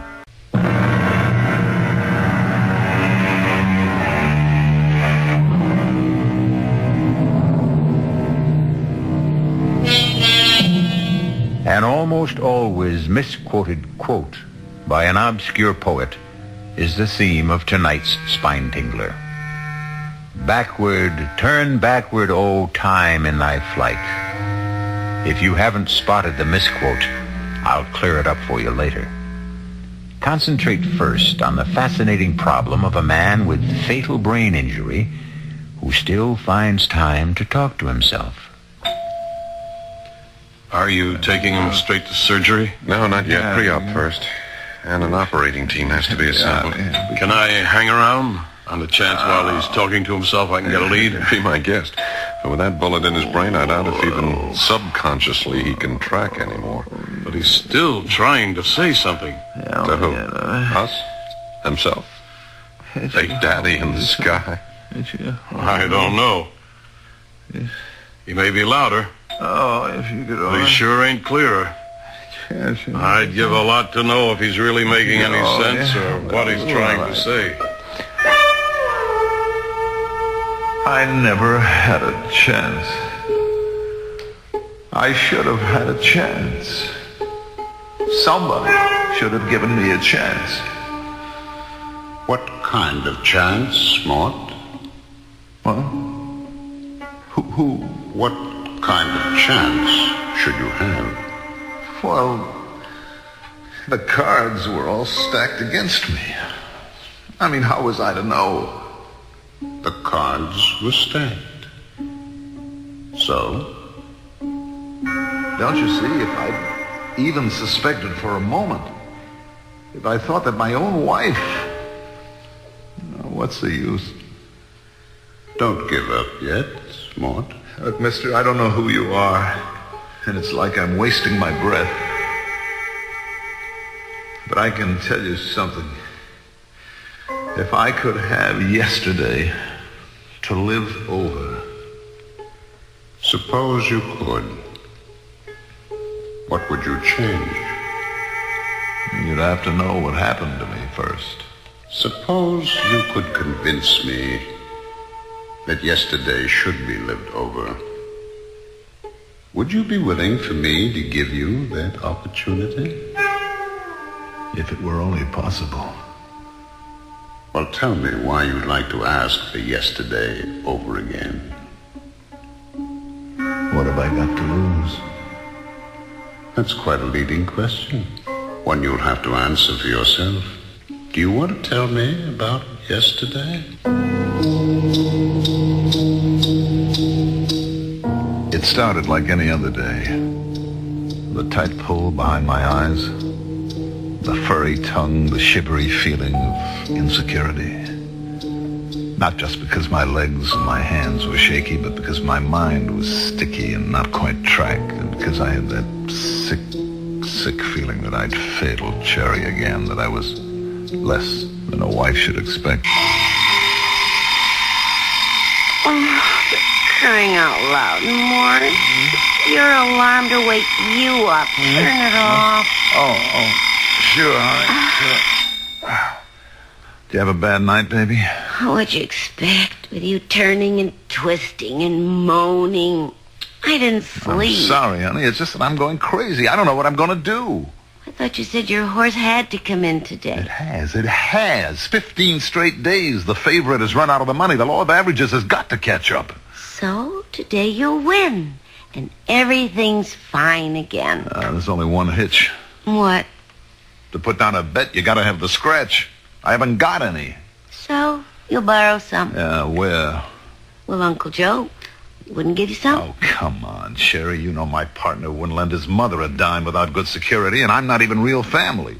Well, he always says you're like a son to him. Yeah, that's because he let me buy a piece of the business so he could have a diamond cutter's salary and work me 10 hours a day for free. I don't know why you let him get away with it. Look, it's the carrot on the stick, sweetheart. He dangles it in front of my nose every day. Like a son you are to me, Mort. Someday this is going to be all yours. I wish he'd die already. Don't get your hopes up. He's as tough as an old shoe. Well, I got to get going. No, wait a minute, Mort. What? About the bet. If you don't want to ask Uncle Joe, why don't you borrow from a bank? Sherry, you know I've got no credit. Well, you've got the piece of the business. I've used that as collateral. Your insurance. That's tied up, too. Then you're really flat, huh? I'm up to my ears in hock. I'm worth nothing. The only thing I've got left that's worth a cent is my body, and I wish to God I had the guts to fall out a window so at least you'd be able to... Hush! Hush, honey. Don't you dare talk like...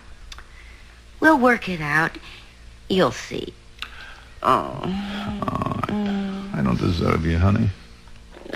Now, let's not go into that. Look, why don't you take your shower and shave, and you and me will get our heads together over breakfast and see what we can figure out. Oh, that's a good idea, honey. I won't be long.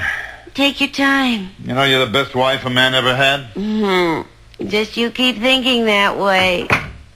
Sherry? Whatever it is, it'll wait till breakfast. Now get in the shower.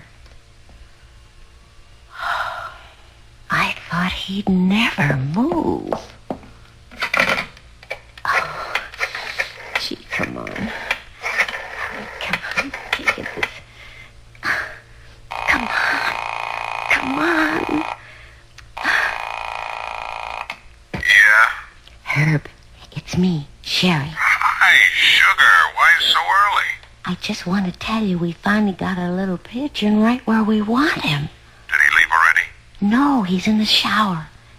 But he finally admitted it this morning. He hit bottom. So do we go ahead? You know the deal, sugar. You can count on me. Then we move.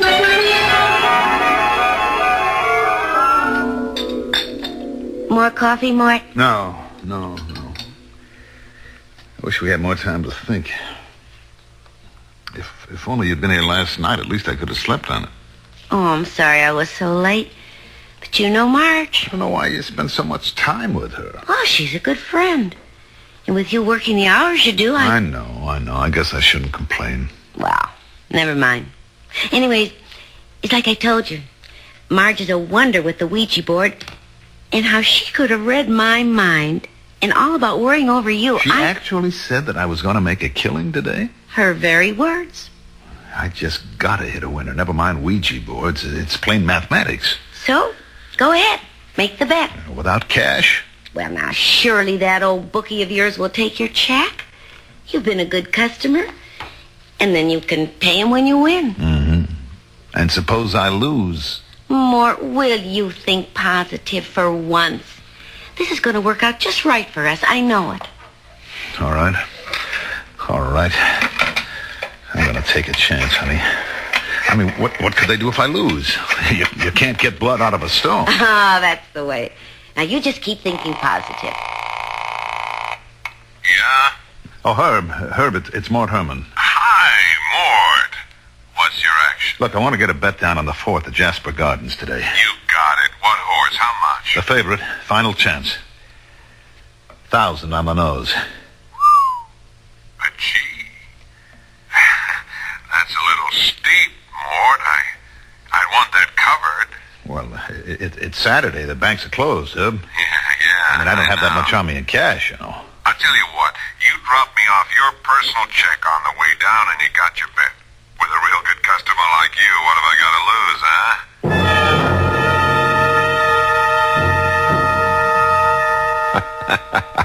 Sherry, baby, I'd like to die laughing. You should have seen him writing out this bum check. His hand was shaking so bad I thought he'd never be able to sign. But you got it. And he is hooked. Oh, not so fast. He is playing a favorite. You know that horse could win. No, you and me are going to go with better odds. What do you mean? Pass me that slip of paper with that number on it, huh? This? Well, that's Mort's direct phone line at the store. Yeah. I asked him how I could reach him this afternoon after at the race in case my phone should be tied up. Now, look, don't make a sound. Don't make a sound while I sell a real bill of goods. Hello? Hi, is that you, Mort? Yeah? Hi, this is Herb. Now, listen, I got your bet down, and then I started to get cold feet about that check. Well, look, if you want to cancel out... Now, I said, listen, now, don't interrupt me. And that bet's up the line by now. I can't cancel out, but I can do you a favor. Now, we're playing with rough boys, Mort, and like I said, you've been a good customer. I don't want to see you hurt bad. But the favorite can't lose. The favorite ain't gonna win. The fix is in. The winner is Tidy Lady. She'll go up at 100 to 1. Now, I'm gonna stick my neck out for you. Give me another check at anything up to $2,500, and I'll see you get down on Tidy Lady. 100 to 1. A sure thing? A lead pipe cinch. You can't lose. I'll be right over. And that sews that up, Sherry baby. Herb, there isn't any chance that Tidy Lady could win. She'll be lucky to get out of the gate.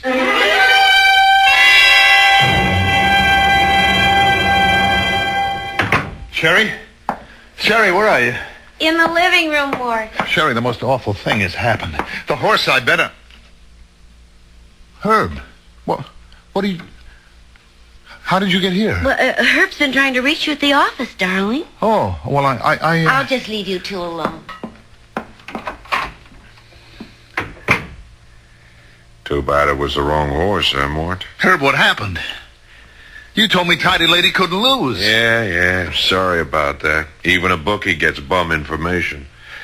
Well, let's get our business settled. I got $1,000 for you on final chance. She went off at even money. So that means you owe $1,500 on the other bet. But you said Tidy Lady couldn't lose. That's the Phillies for you. Can't trust them. And I can't trust you, Mort. Can I? Now, look, Herb. You know and I know these checks ain't worth the paper they're written on. If I dropped them, they'd bounce out of sight. Now, what are you going to do to make them good? Now, Herb, give me a chance, will you? Give me a break. Oh, yeah, sure, I might, Mort, but the men upstairs, not a chance. I'm only an errand boy. These are hard cases, Mort. You better pay off. How can I? Well, there is one way. Let me show you the only out you got.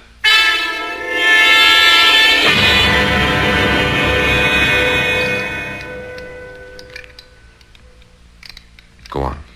Go on. Oh, I must be crazy. I can't do this. You know what happens if you don't. Come on.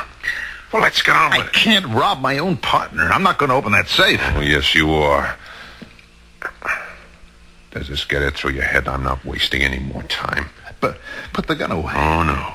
You open that safe, or I'll save the big boy's hitman some trouble. All right. Now, look, just enough to pay off what I owe now. I'll handle the payoff. You open up. There we are. That's it. Now start scooping them up. But look, Herb. All of them. Leave the jewelry, but take all of those loose dimes. You said only enough to pay. Yeah. I had to con you into opening that safe, but don't worry. I'm not greedy. You wait till you hear my real proposition when we get back to your apartment.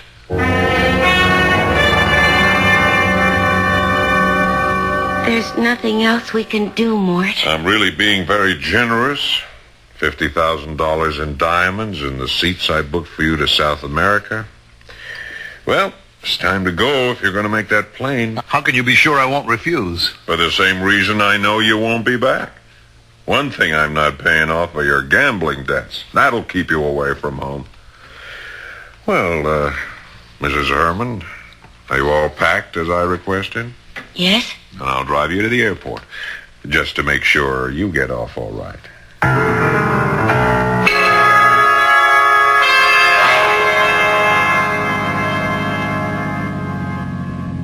What did we come off the highway for? We're almost out of gas. Well, the airport's just across the bridge. You could have made it. Turn left here. Right here, under the bridge. There's no gas station down here. This road goes right to the river. That's a dead end. You're so right, Mort. Particularly for you. What do you mean? End of the line. But I'm going to South America. You said there were 2 tickets? Yeah. For Sherry and me. What? Didn't you ever think it was funny my dear friend Marge never came to visit us? You mean it was always Herb and you? Sure. It takes someone as stupid as you not to guess. Where's your car, Herb? It's on the other side of the wharf, honey. But don't go yet. I'll need you to help me get this car rolling into the river. Oh, I don't want to be here. No. You're not going to kill me, Herb. You're not going to kill me. As soon as that plane is making enough racket to kill the sound of... Herb, no. Now. Herb.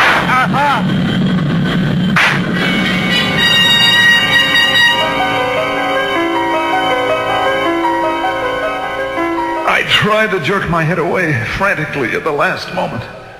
but I could feel the bullet smash into my skull and then burst in a fountain of searing sparks.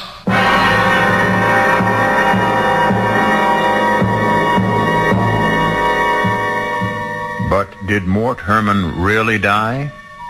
If so, how could he be able to ask his mysterious partner in conversation to borrow back yesterday? Well, we'll find that out when we return shortly with Act 2.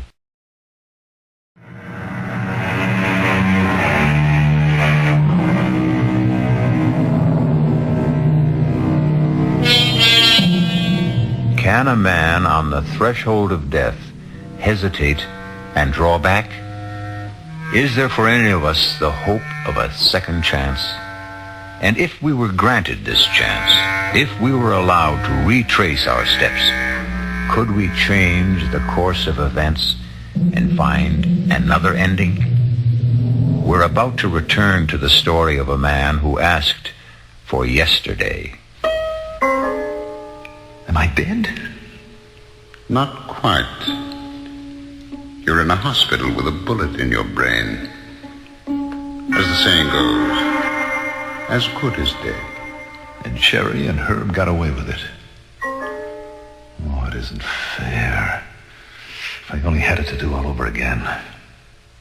Suppose you had. Could you do better? Of course. Of course, if I knew what I know now. Naturally. That would have to be a precondition if you're asking for yesterday to live over again. You mean there's a chance that I can? If you deserve it. Oh, please. Please, give me the chance. Can you? Oh, yes. Well, why not? I'm a bit of a gambler myself. Let's see how you can remake yesterday.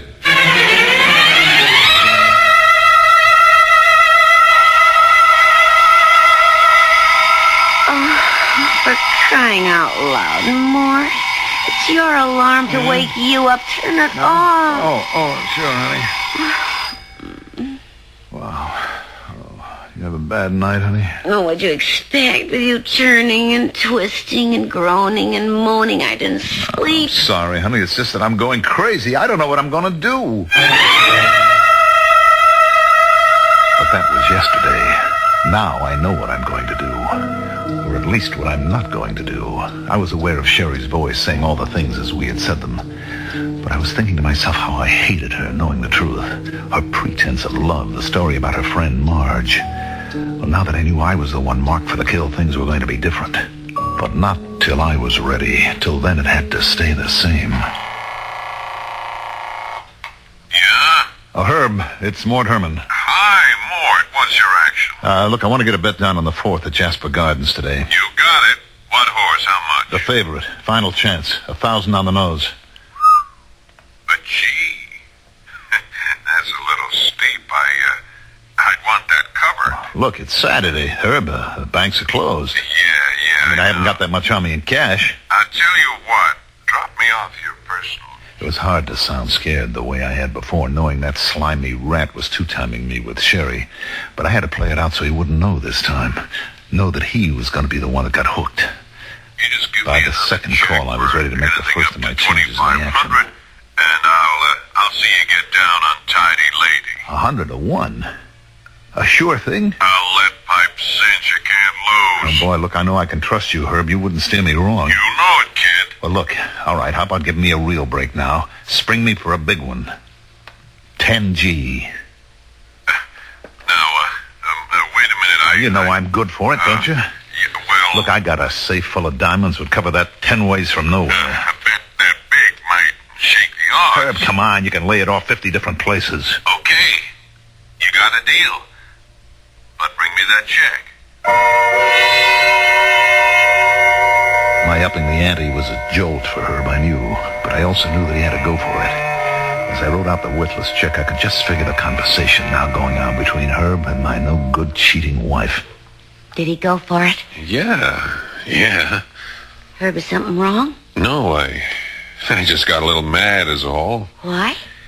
I thought I had my pigeon pegged. A small potatoes better like Mort wouldn't dare look beyond a $2.5 grand bet. But he had a nerve to hold me up for 10 thou. So what's the difference? Doesn't that give you even more of a lever to talk him into opening up the safe? Yeah, but it'll run me quite a few grand more to pay off the boys upstairs. Ah, it's a drop in the bucket, Herb. There's easy $1 million in that safe. So what do you care? Yeah, I just got a little nervous, hon. That fool should balk at going through with a big caper. I would like to be holding those bum checks I couldn't cover. I don't want to end up in the river with concrete boots. Ah, don't even talk like that, Herb. He'll cave in like plaster of Paris once he gets the notion he might be hurt. I promise you. You made the plane reservations. Ah, I went even better than that. The tickets are sitting right at home. Did you bring me his gun? I didn't want to carry it around. It's in the drawer at home. You're not going to chicken out on going all the way. Don't you worry. Because after the heist, he's got to go. He'll be the one the police figure for it. They'll be looking for him, and we don't want him found. Herb, there's no outside chance this tidy lady could win. She'll be lucky to get out of the gate. What they didn't know was that from here on in, the odds were changed. I was calling the shots. Don't worry, Uncle Joe. I'll mind the store. Yeah. I'll set the burglar alarm when I leave. Don't worry. Everything's under control. Yes, sir, Uncle. Your little boy Morty has everything under complete control. If I didn't know about that unnumbered bank account you got in Switzerland or all the blue chip stocks, I'd hate to do this to you, Uncle Joe. 22 right. 8 to the left. 31 right. 14 back.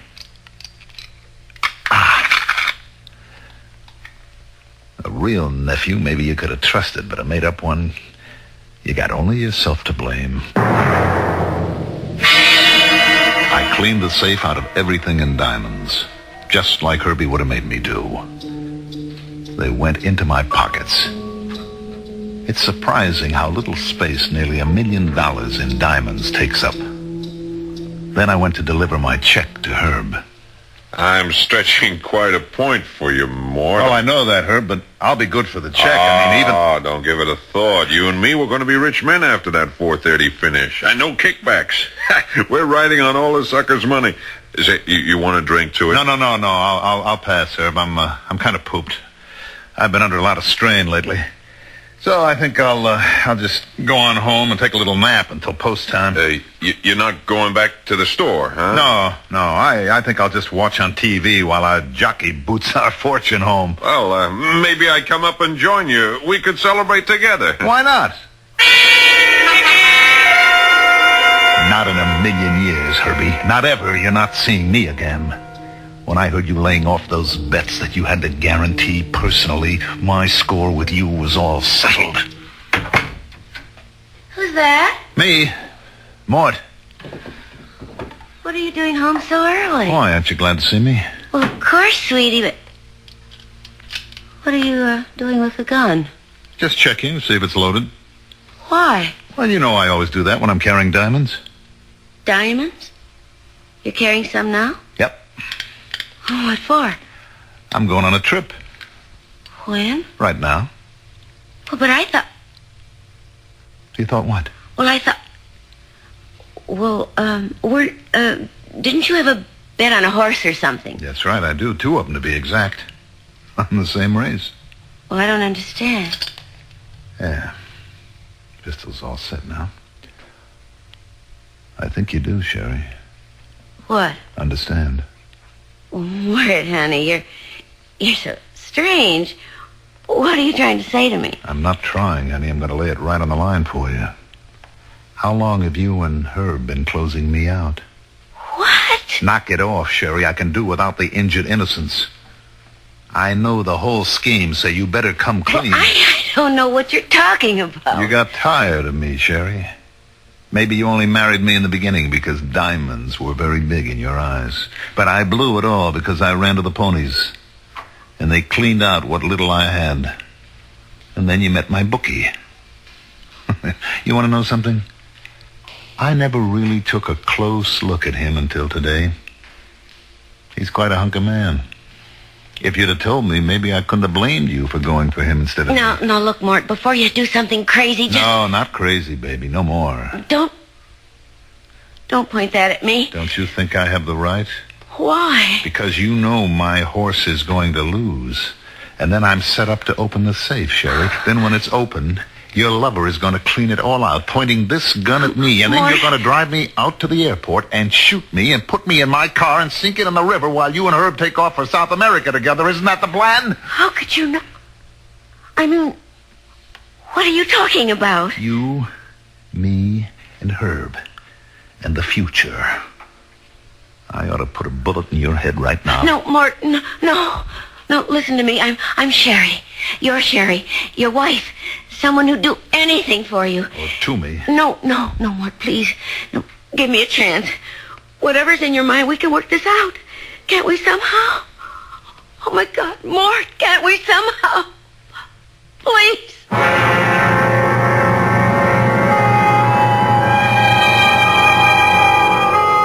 So the worm has turned with a vengeance.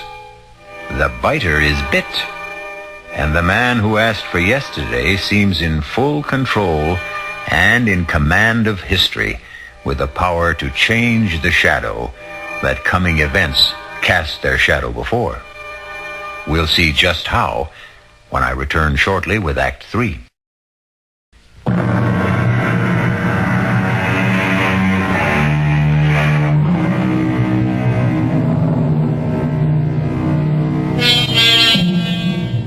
A woman has begged for forgiveness.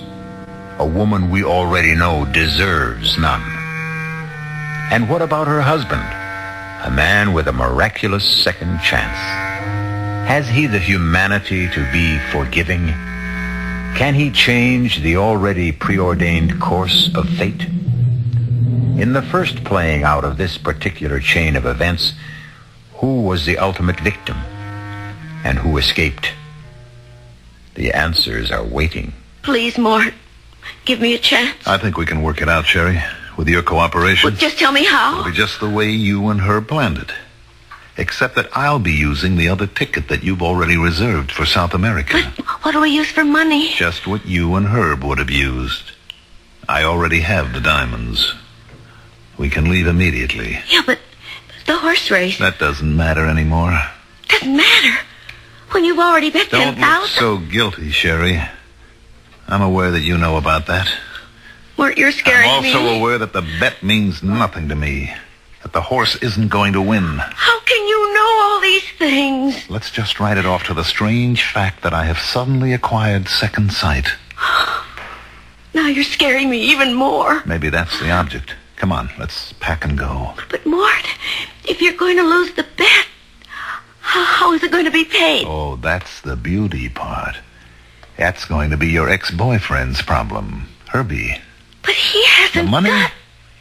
Well, like he threatened me, then he can pay for it in blood.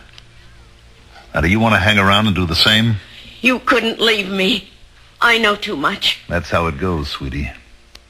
That's why my offer to come along isn't exactly take it or leave it. Let me put it another way. I've already reserved an earlier flight, and I'm leaving on it with or without you. Now, it's now or never. Make up your mind.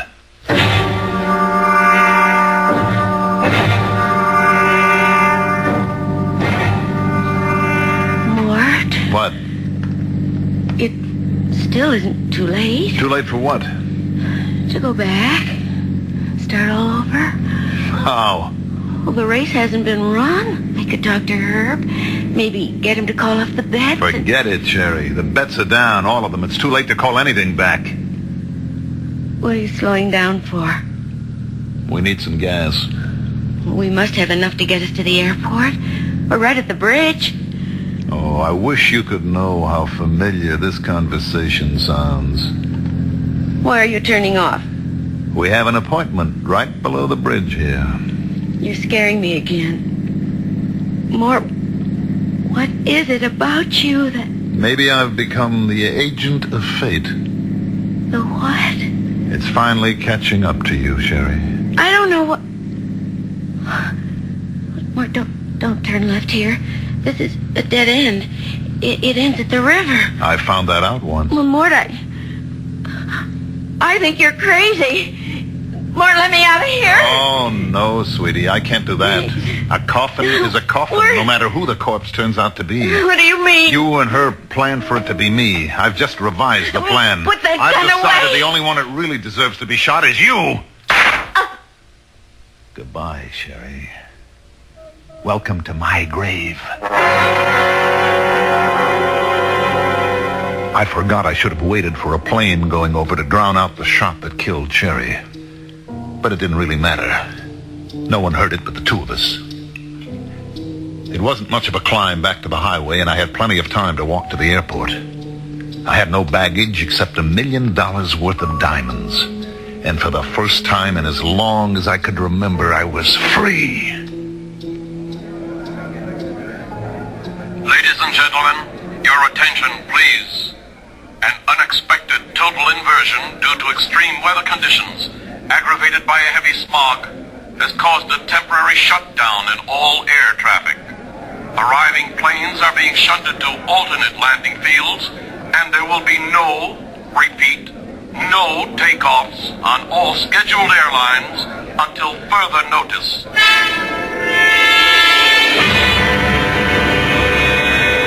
The stunning announcement caused me my first twinge of terror. I had to get away. With a deep breath, I took hold of myself. I mustn't give way to panic. I was safe till at least Monday as far as the diamonds were concerned. Their loss wouldn't be discovered until then. But I had to get out of town before the race was run and lost. I knew Herbie would be looking for me.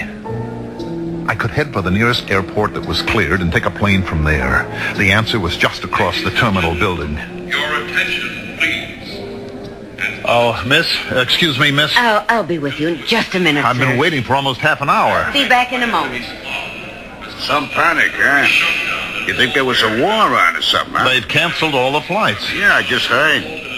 I come in here to use the plumbing, and now I see where maybe I'm going to make a heavy buck today. Why? What do you mean? What do you say, mister? I run a hack. Oh, excuse me just a minute. Miss? It's the car you want to rent, sir. I'm sorry, but there isn't a thing. You want to go back to the city, friend? Like I was saying, I got a hack outside. Oh, brother, you're a lifesaver. Yeah, when you hear the deal? 50 smackers. I'll tell you what. You take me to the nearest airport where planes are flying, and I'll pay all expenses and $100 bonus. No sale, friend. I'm a family man. I don't show up for dinner. The wife would clobber me. Besides, save your dough. For a 5-0, I take you to the railroad station. You get a train out. A train? Yeah, sure. Come on.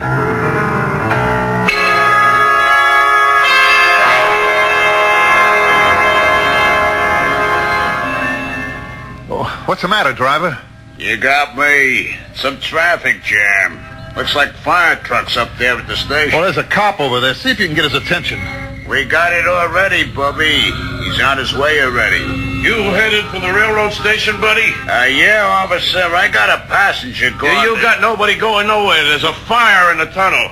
There won't be a train out of here for several hours. Turn over at the next corner. Now, wait a minute, Sergeant. You don't understand. I've got to leave. Do yourself a favor. With the airport shut down, this fire in the tunnel, what you should be worrying is find yourself a room for the night. Well, the bus station. I can get a bus. That's where the laugh is on them.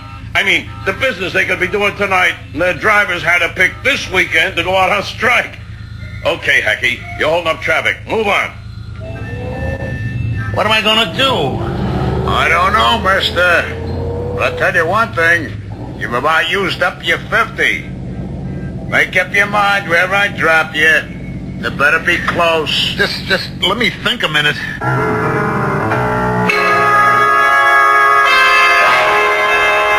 It was a nightmare. The bad dream to end all bad dreams. You know the kind.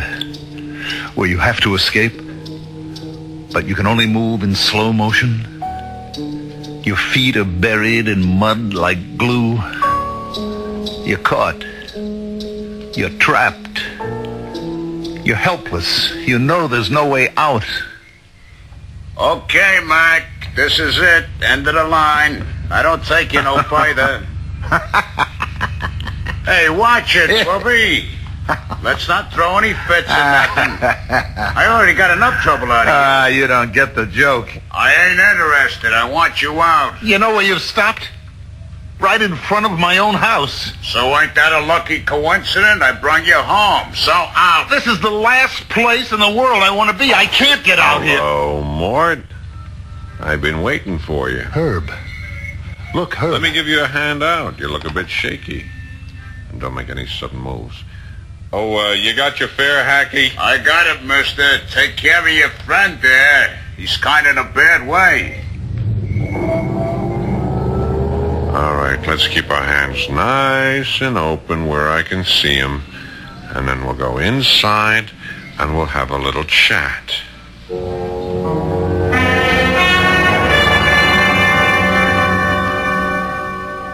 So when you heard the race results, you came back to pay off your debt to me, and you left Sherry waiting for you at the airport, right?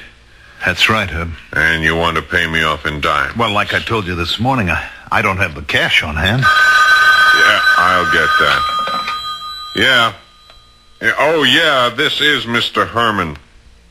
Oh, they are? Oh, that's fine. Yeah. Yeah, I'll be there to pick him up. Right away. Yeah, thank you for calling. What was that? The airport. Ceiling is lifted. They're flying again. They wanted to confirm your reservations. You're on the next flight out. Well, how am I going to get there? I got my car outside. Our business is all finished. I'll drive you out to the airport. Come on, Mort. We don't want to keep Mrs. Herman waiting.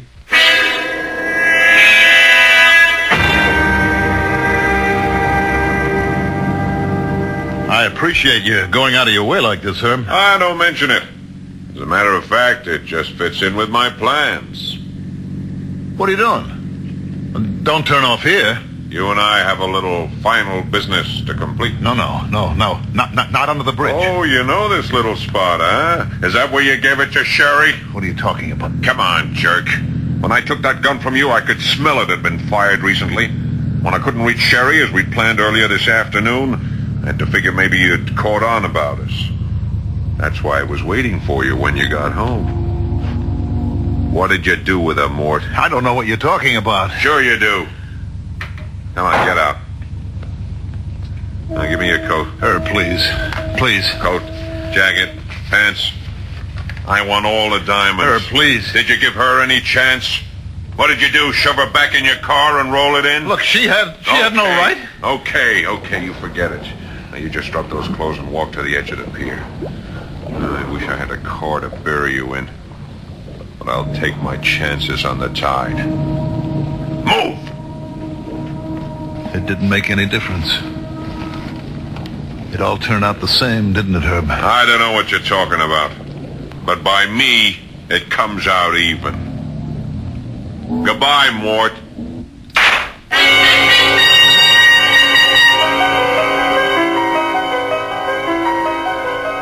Where am I?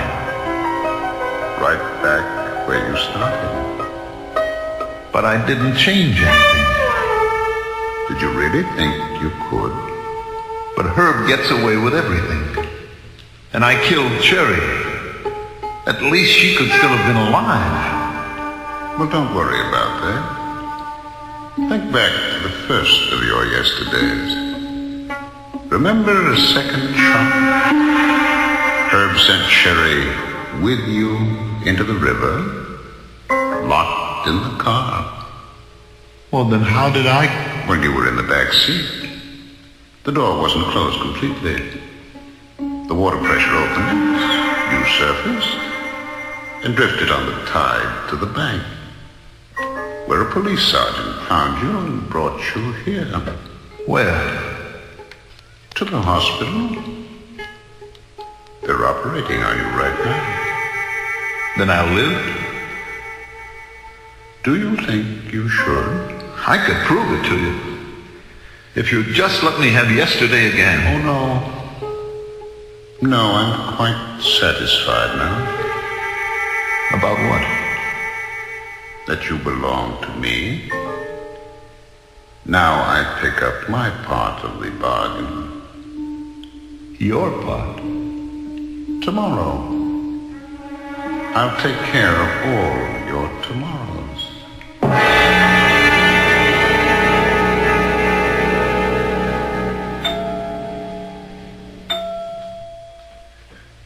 Your man just died on the operating table, Sergeant. You can go on home. Catch some shut-eye. You kidding? I just got a new headache. Know that cutoff by the bridge to the airport? Yeah, the one that goes down to the docks? Yeah. Guy coming up from there got creamed by a trailer truck. Killed him. Busted his car to nothing. And get this. Scattered diamonds all over the road. I mean by the hundreds. Stolen? That's my job to find out. Well, sorry about your patient. Funny thing, I saw that little guy earlier today by the railroad station. Frantic to get out of town. With all the communication jam-ups we had today. Wonder what he was trying to run from. I guess we'll never know.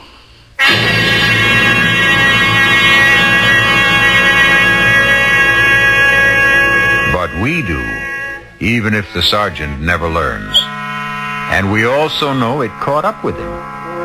He was a weak little man, and a scared little man, and a stupid little man. None of which is any excuse. Mort Herman got exactly what he deserved. I'll be back shortly.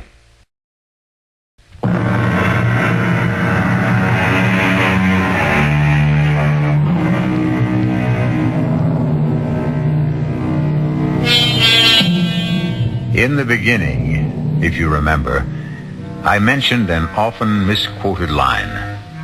Backward, turn backward, O time, in thy flight. It was written by a lady named Elizabeth Akers Allen, and the misquote is one word. Not thy, it's your flight. But the preposition is of minor interest. It's the adverb that really matters. Backward. To turn time backward. One of man's dreams since time began. An idle dream, as we know now, because even if we could, in the end, it turns out just the same. Our cast included Mandel Kramer, Paul Hecht, Evie Juster, Ralph Bell, and Gil Mack. This is E.G. Marshall inviting you to return to our Mystery Theater for another adventure in the macabre. Until next time, pleasant dreams.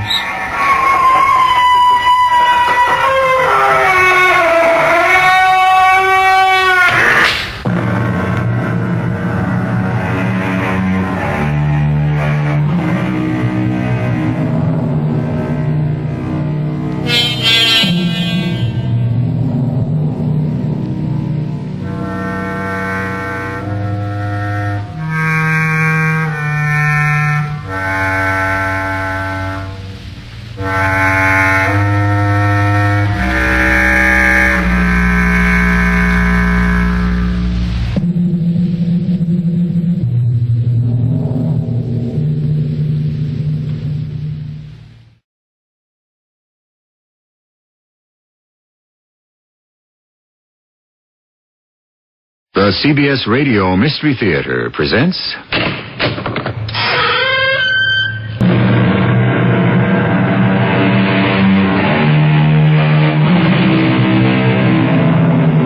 Come in. Welcome. I'm E.G. Marshall. 4,000 years ago, Ecclesiastes wrote, "There is no new thing under the sun." It's true today, of course. That night still follows day, human nature changes a little, and man still rises against his fellow man. But tomorrow? Who knows?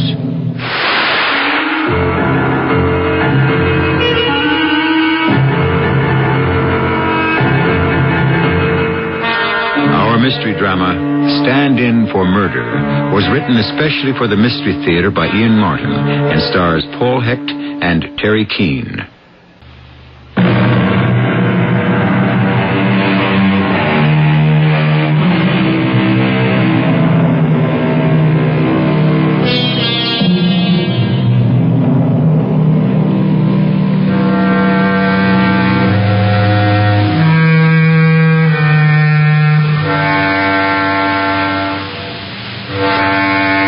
remember, if you will, that this is a fantasy, a tale of tomorrow, from the world of imagination. You'll enjoy it better if you suspend for the next hour the function of disbelief. We are in the laboratory of Dr. Gary Hall as he and his most attractive colleague, Dr. Jean Thurston, work on a major experiment. The laboratory is situated some 500 yards from Dr. Hall's palatial home in the exclusive Sands Point district. The isolation protects both Dr. Hall's unusually secret research and the eagle eye of his wife from monitoring his private pursuits. About 4 more grams, Jean. Want it exact? At this point in the game, to the milligram. Your wish is my command. If only that were true. It is, on a professional basis. That's not what I meant. I know. But you are still married. Forever and ever, till death do us part. What is her hold over you? Phyllis? Perhaps just my conscience. Or that you still love her. I never loved her. That's what I want to believe. You can. It's the truth. Oh, Gary, I should get away from you. We're just whipsawing each other to death like this. Because conscience does make cowards of us all? What does that mean? It means I haven't the guts to break off a relationship that means nothing to me. Why not, Gary? If you could just explain why. That's the cyclotron. Turn it off. Yes, Gary.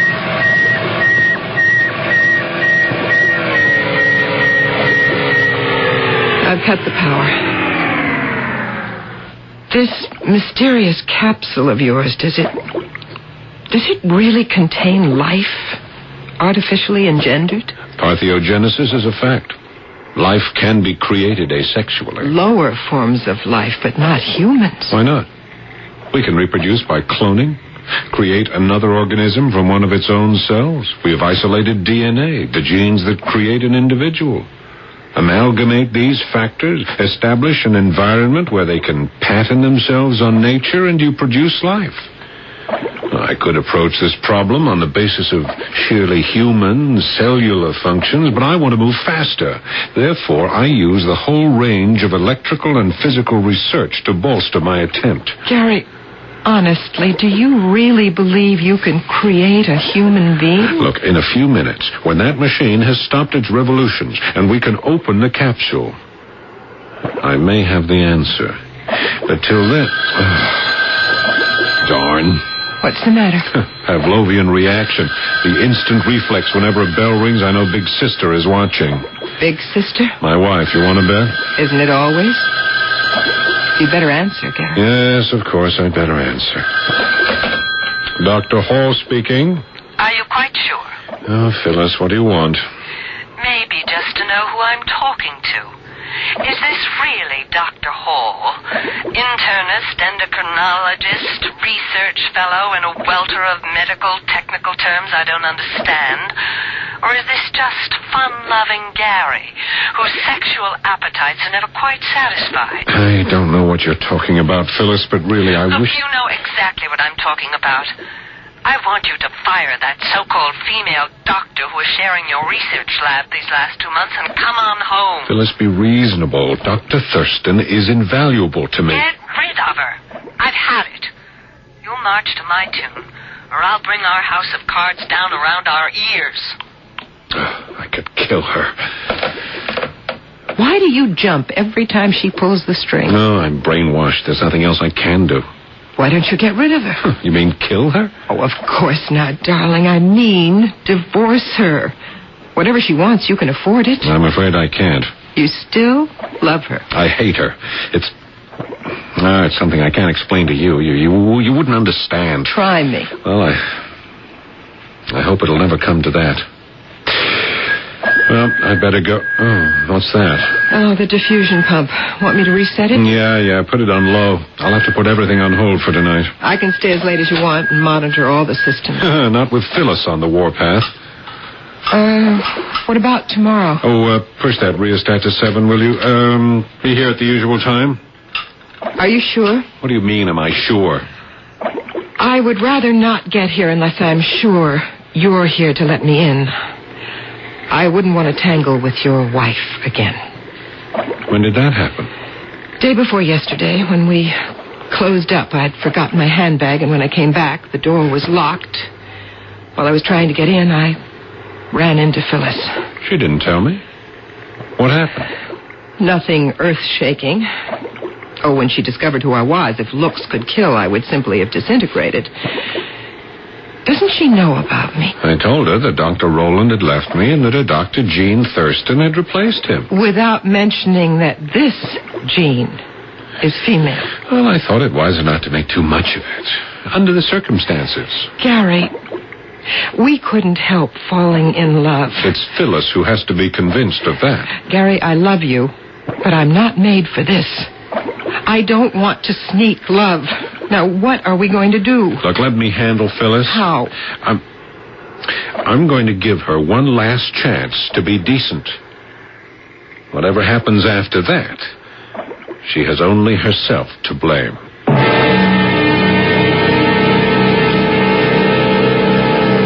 Did you fire her? She's gone. That isn't what I asked. I want to know if you fired her. Oh, for Pete's sakes, Phyllis, I can't just fire an associate like that. I'm in the middle of the most demanding experiment of my life, and I need her assistance. I'll just bet you do. But you're not going to have it anymore, Gary. The experiment is over. What does that mean? It means no more games. The affair is kaput. There isn't any affair. Don't lie to me. I'm not. I want her out of your life. Or else. Or else what? Or else I tell the truth. No one would believe you. I have your confession. I could claim it was a forgery. Even if it were. An exhumation would prove you poisoned her. Oh, look, don't be a fool. My mother's been buried for over 5 years. Frozen dutifully by her loving and obedient son, according to her wishes, in a cryogenic coffin. Which also, according to her wishes, is not to be opened until the year 2100. Unless the police have enough evidence that she was poisoned. Which they'll discover when they read the letter of confession you wrote and signed and gave to me. Oh, this is crazy, Phyllis. You'll make yourself an accessory, or at least after the fact, if you get me indicted. I'm willing to risk it, if it's the only way I can hang on to you. Well, why do you want me? You know there's no love between us, no life. What's it worth to you? Oh, a great many things, Gary. Position, your name, wealth, all the things I grew up without. All the things I intend to hang on to and give you no chance to take away from me. You'll take it without love? If I have to, yes. So get rid of her. Look, it isn't that simple. I mean, quite apart from how I feel about Dr. Thurston, Jean, this experiment of mine is something I can't complete without her special training and knowledge. All right. I'll give you time. 1 week. If she isn't out of our lives by then, I'll take it we don't have any real life together. So what's left, I have no compunction about destroying. If you're not mine, nobody else can have you, except over my dead body.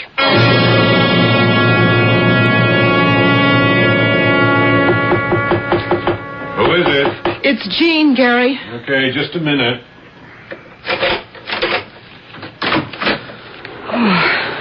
Come on in, Jean. You got here faster than I expected. Well, you scared me, waking me up in the middle of the night like that. It's not even light yet. I didn't want Phyllis to see you arrive. Okay, now get into your lab coat as fast as you can. We have an emergency. Did one of the support systems fail? What's wrong? With the experiment, nothing. It's Phyllis. What do you mean? She made her choice last night, and that made a decision for me. I'm going to have to step up the laboratory schedule. Why? Because I've been ordered to fire you by the end of the week, and I don't intend to do that. Gary, you're finally going to stand up to her and break it off. Yes, but not quite the way you expect. I don't understand. Inside the tegument of this metal room is all the accumulated knowledge of past medicine and the work of a lifetime. I have fashioned a dream and hammered it on the anvil of my own intelligence till the vision has become reality. I have dared what no man has ever done. Like God, I have created a man in my own image. Gary, that's blasphemy. And you still don't know if you've succeeded. I know, because it has to be so. Until last night, I didn't know what has driven me these last years to succeed, what purpose urged me on. Now I do. What? This simulacrum, this humanoid that I have breathed life into, will in turn save my life, and buy me freedom. He will be my stand-in for murder. Gary, what are you talking about? Help me see my brainchild born, and you will understand.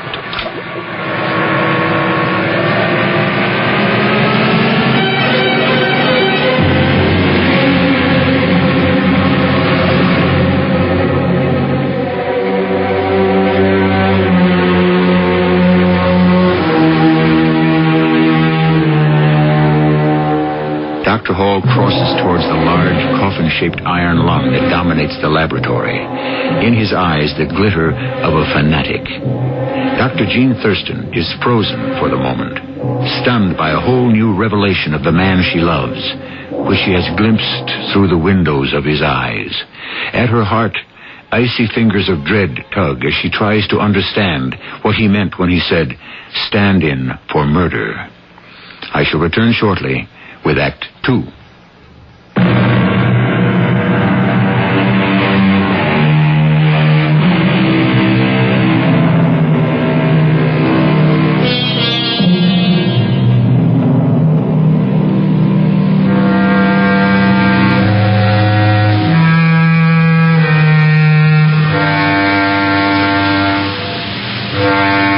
The story of man is the search for perfection in all fields, good or evil, sacred or profane. Elusive as the goal is, nowhere is it more difficult to achieve than in the unforgivable act of killing another human being. There is no such thing as the perfect murder. Or is there? We're about to find out as we return to the strange research laboratory of Dr. Gary Hall. Gary, you're frightening me. What is all this about murder? Look, there's no time to talk about it now. You'll see for yourself shortly. Adjust the exhaust from the suction pump. I'm going to drain off the amniotic fluid. You're going to take him out of the capsule? That's right. But it's too early. Aren't you at least a week ahead of schedule? The extra time was just a precaution. I can't afford the luxury anymore. But... Come on, Jean. Don't argue with me. There's no exact moment for my changeling to be born. Best, that's always been an educated guess. I'm glad it's been made for me. Is the exhaust attached? Yes. Well, here goes. Is it draining freely? Yes. Good. Now get over to the control panel. As soon as we've emptied the chamber of fluid, we'll want to build up pressure inside to force the body out. Exactly like a birth, isn't it? Then why not? A man is about to be created. A man? In my own image. Gary, aren't you afraid? Turn on the compressor. All right. All right. Help me bring the surgical table over. Where do you want it? Here. Line it up with a sphincter lock on the capsule. Once the air pressure builds up high enough, it will eject the body. How's that? All right, that's good. Now, stand by to ease him into position on the table. Will he be alive? Comatose. Catatonic. This is only the shell. The real man we have to build in what time we have left. Okay. That's it. I'm going to open the lock gate. Guide him. Come on, get his other arm. I have him. Turn off the compressor. Right. Okay, you can shut down all the other systems, too. All right, I've got to.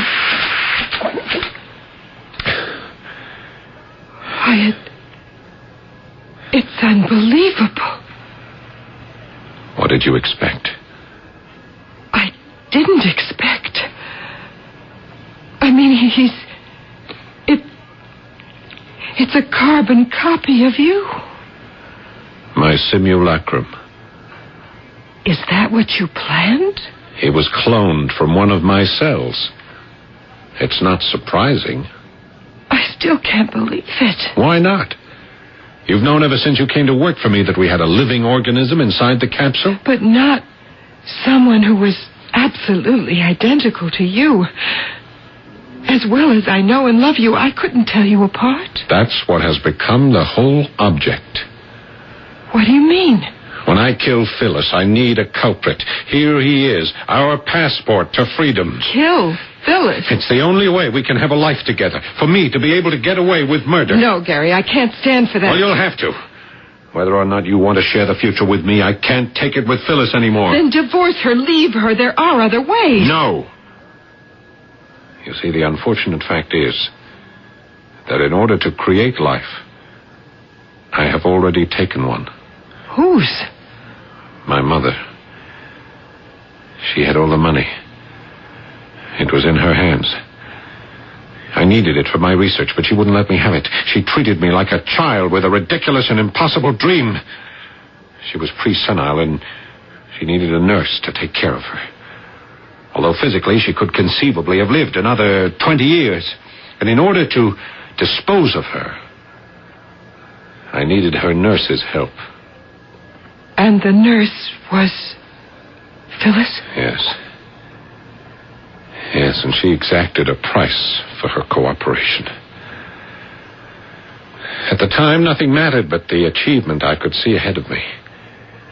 She was the one who administered the poison, but I provided it. And at her insistence, I signed a full confession that I was the murderer. And married her? There was no love between us. Oh, I don't think that's true. Oh, what do you mean? There must have been on her side. Why? She was marrying everything she'd ever desired. Wealth, social position, my family's name. And you. She must have loved you. Still loves you. Why do you say that? Because I'm a woman, and I love you.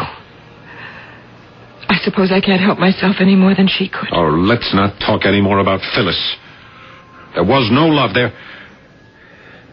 There has been no love in my life till I met you. And the only way we can hold on to what we have is through murder? Gary, this is wrong. This is terribly wrong. In the end, it will be just as terribly right. But we are forgetting our function as doctors. We've got to take care of our patient. He's not breathing. We better get him back in the lung. He doesn't need artificial supports anymore. Feel his pulse. It's steady. Strong. Mm-hmm. But why isn't he respirating? He's in suspended animation. I want to keep him catatonic till we program him. Program him? Of course. I can build all the somatic processes except the brain. That's what you and I have to do for the rest of this week. Build a whole personality. How? I'll provide all the background, the person who is me. Your job is to program it for the computer and feed the tapes to my other self here. When he's arrested for the murder of Phyllis, not only does he have to look like me, but he has to act like me.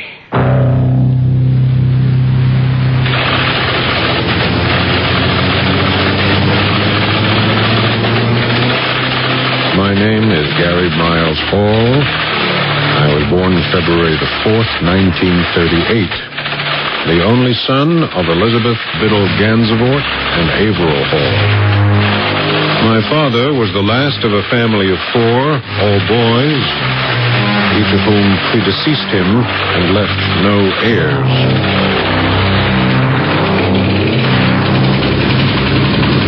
Vital statistics.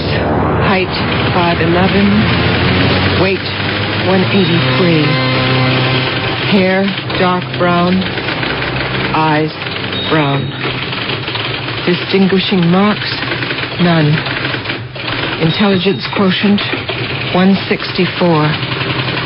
Shirt size, 16 neck, 33 sleeve. Suit, 42 regular. He's been fed all the data? Everything. History, vital statistics, emotional profile. a full chronology. Good. And we're ready to take the final step. Get me those microwave terminals while I take off the radio headset. He won't need that anymore. Might as well get him used to the live human voice. Here are the terminals. Want some lubricant? Yes, I don't want to burn him. I wonder, will he be able to laugh, to be sad, to love? Could he reproduce? Well, it's a pity, since I put all the best of me in him and none of the worst that he won't ever have a chance to find out. But let's wake him up and see how well he's learned his other lessons.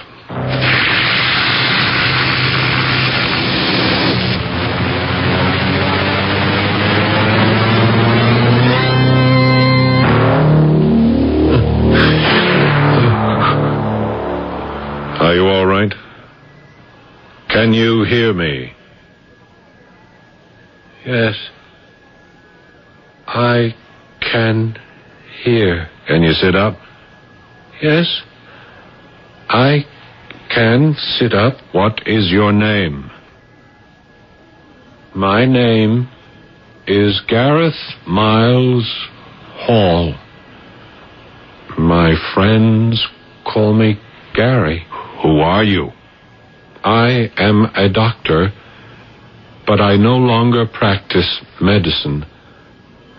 I have been engaged in pure research for the last 5 years.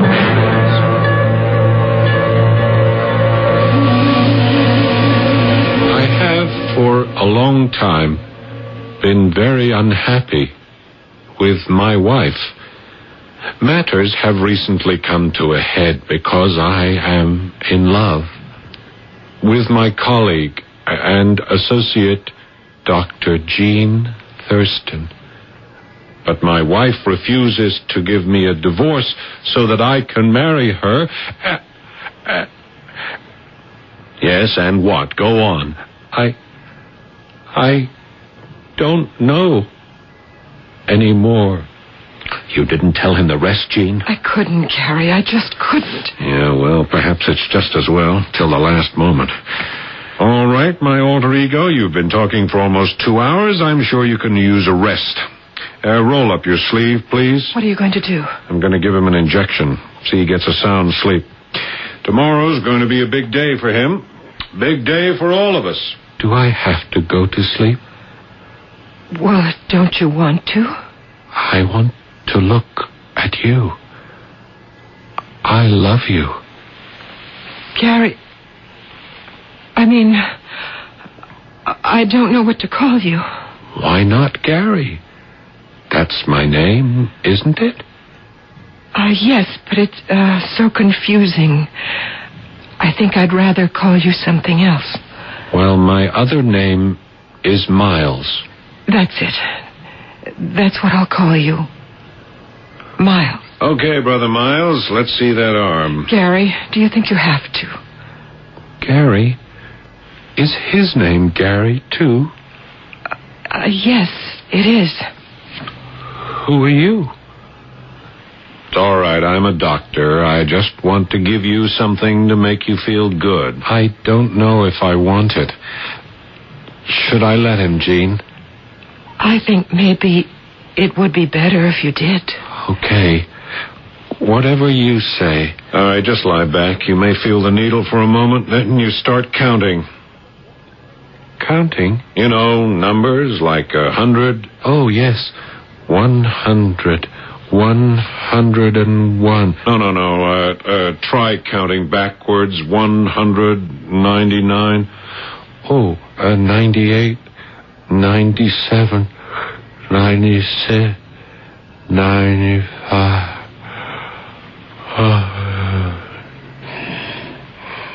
Good. He's out. Well, we'll keep him under wraps till tomorrow when he's needed. Tomorrow?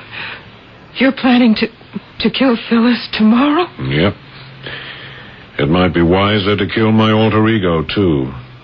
Suicide pact. Gary, you can't go through with this. I got to go through with it. I've spent the whole week setting it up. I have 2 suitcases full of cash ready to go in your car trunk. Enough for us to live like royalty the rest of our lives. And we leave in your car right after the deed. I have tickets for Mexico. We pick up new passports and identities there. We travel for a year. I'll grow a beard. Nobody will follow us or check on us. It's the perfect murder. Murders. Plural now. My simulacrum. He's not a man. He's a machine. I don't see how you can even contemplate it. It's like murdering your own child. That's nonsense. I can always build another one. Jean, I want my freedom. And I mean to have it, no matter what the cost. Nothing, no one is going to stand in my way. Now, don't force me to make you a victim, too.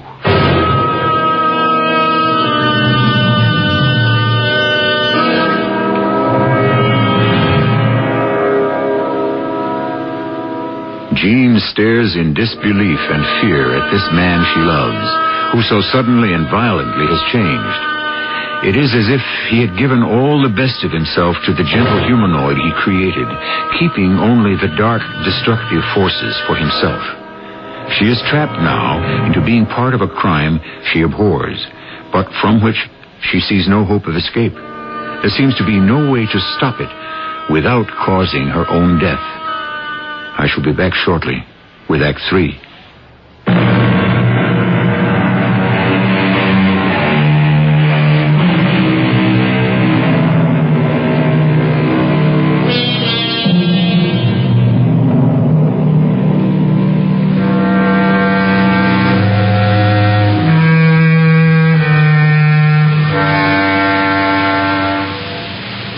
After a long, sleepless night, her eyes grainy and smarting, Jean Thurston has arrived for the last time at Gary Hall's laboratory. She seems listless and drained, ready to acquiesce in all his plans. Obediently, she listens to his instructions and answers all his questions. You paid the rent on your apartment? Told them you'd be gone for at least 6 months? Yes, Gary. Good. You have everything you'll need in your car. Yes, Gary. How are you going to kill her? The simplest way possible. We have a gun I got for protection against prowlers, a .38. It's upstairs in the drawer between our beds. It's the servant's day off, all except the butler. I'll send him on an errand as soon as I get back, and I'll shoot Phyllis.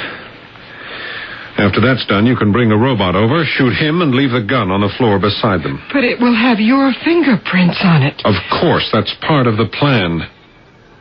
Along with everything else, his are identical with mine. I've checked that out. Then what? Well, then the servants come back. One or another of them discovers the double tragedy. We are safely gone with no one on our trail. The perfect murder. Gary, there's no way I can make you reconsider? No, there's no way. I never knew I ached for freedom so desperately until now that it's within my grasp. So don't try to deny it to me, Jean.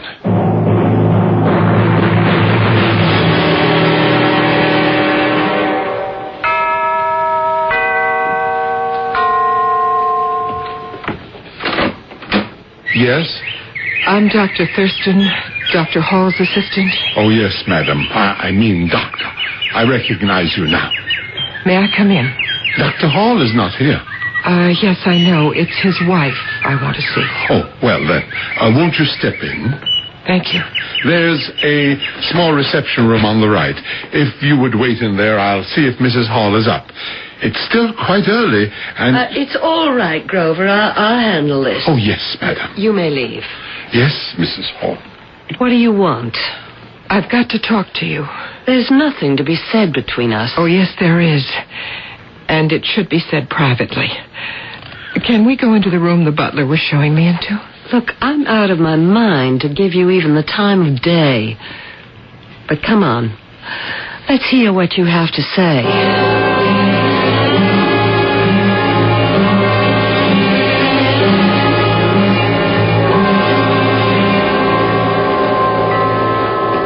Well? Do you seriously expect me to believe all this nonsense about my husband planning to murder me? Why? Because you won't give him his freedom to marry me. And you're here to tell me that if I don't make that possible, he's ready to kill me? Yes. Why did you come and tell me all this? Because I don't want to be party to murder. Even one we could get away with. I don't want the man I love to be party to it. Because I know it would hang around our necks for the rest of our lives. So you're the angel of light, all shining virtue. Well, I don't believe a word of it. All right, I'll prove it to you. How? Do you know where Gary is now? Well, as a matter of fact, I do. He just called me from the bank. You're sure he was there? Of course. Mr. Wilson, the vice president, was sitting right next to him. That's all I need to know. Let's go to the laboratory right this moment. And let me show you something.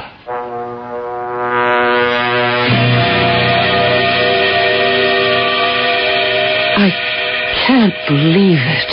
I told you I wasn't lying. Gary, my husband, made this man? As you can see, in his own image. And this is the man that would be found with me after Gary had murdered me? Yes. Okay, if you're trying to scare me, Dr. Thurston, you have succeeded. Only enough to ask you to be reasonable, to find some solution to our problem short of disaster. I'm afraid I'm just a very ordinary person. I can't even conceive of anyone making a human being. Oh, he looks like a wax doll. He doesn't look alive. He's tranquilized at the moment, in suspended animation. But believe me, he can be very much alive. How do you control him? Are there buttons or something? Oh, he's a lot more sophisticated than that. He is computer programmed to be harmless and to obey whatever orders he's given. Would he obey anyone? Whoever he's with. When Gary comes back, make sure he comes and talks to me. I'm perfectly sure this whole thing can be worked out. Oh, I'm so glad I spoke to you. So am I. As soon as Gary comes home, I promise you, I will straighten this whole thing out. Jean? Miles. Well, I didn't know. How long have you been awake? Quite a long while. I didn't want to interrupt. I was listening to you and that is, my wife? Well, yes. Jean, is it all right if I get up now? There are so many questions I want to ask. You're not supposed to ask questions. Why not? Because you're... Yes, that's what I want to ask you. Who am I? Really?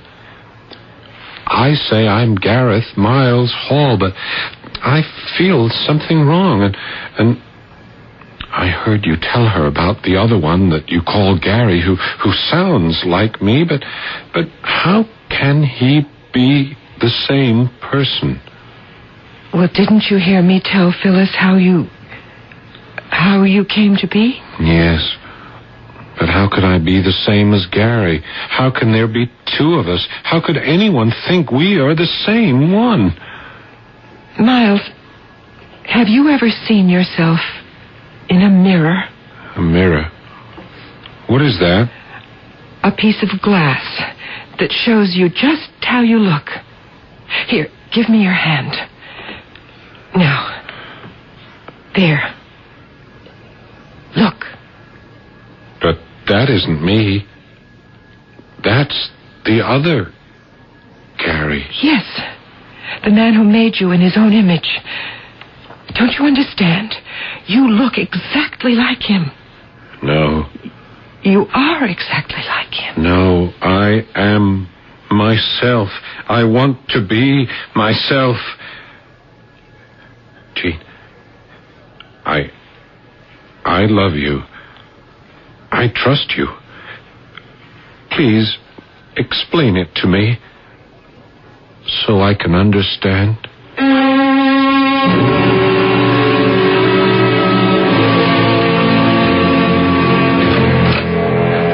Phyllis, what are you doing up here in the bedroom? Waiting for you, Gary. Why? I see most of your favorite clothes are missing from the closet in the bureau. I thought perhaps you were planning to go somewhere. Well, as a matter of fact, I am. So I thought I ought to wish you goodbye. Exactly what I planned to wish you. If you're looking for the gun, I have it, Gary, in my hot little hand. Now, look, you be careful. That thing is loaded. Oh, I know it. I made sure of it, just as you did. What do you mean? Your doctor associate came to see me and laid out your whole miserable fantasy. I even saw the robot who was to be your stand-in for the murder. I don't know what you're talking about. Don't be a fool. Jean blew the whistle on you. Why would she do that? She gave me a lot of sentimental guff about how she didn't think you could live with yourself if she stooped to murder. She thought she could scare me into just stepping aside and leaving you free to walk out on me. Well, why don't you, Phyllis? I mean, give me that letter to destroy and a divorce, and I promise you'll never regret it. I don't think so. I have a better idea. Oh, yeah? What? This.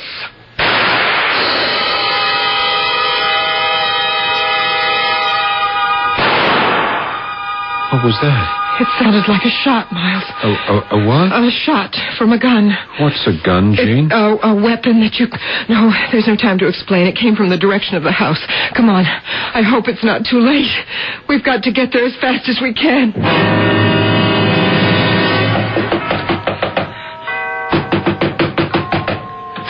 Phyllis. Oh, Phyllis, are you all right? Certainly I'm all right, Doctor. Won't you and my husband come in? Husband? Where's Gary? Upstairs, in the bedroom.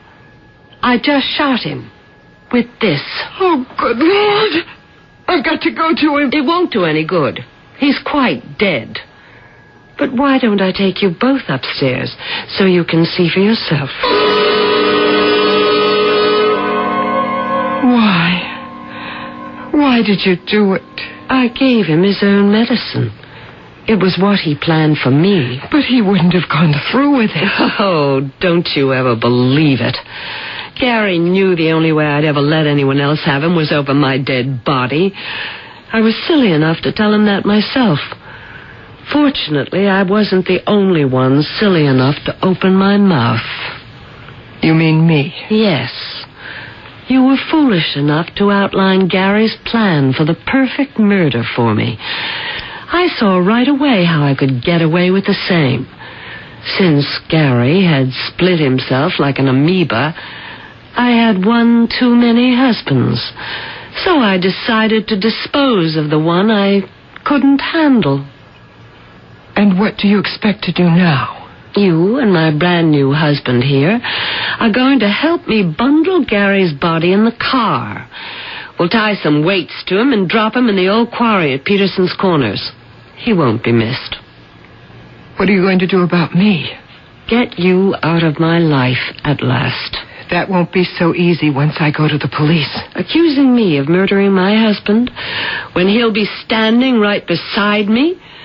You think they'll swallow your wild yarn about Gary creating a monster like Frankenstein? They will when I show them Gary's notes and let them hear the tapes he prepared to program Miles. Miles? Yes. That's Jean's name for me.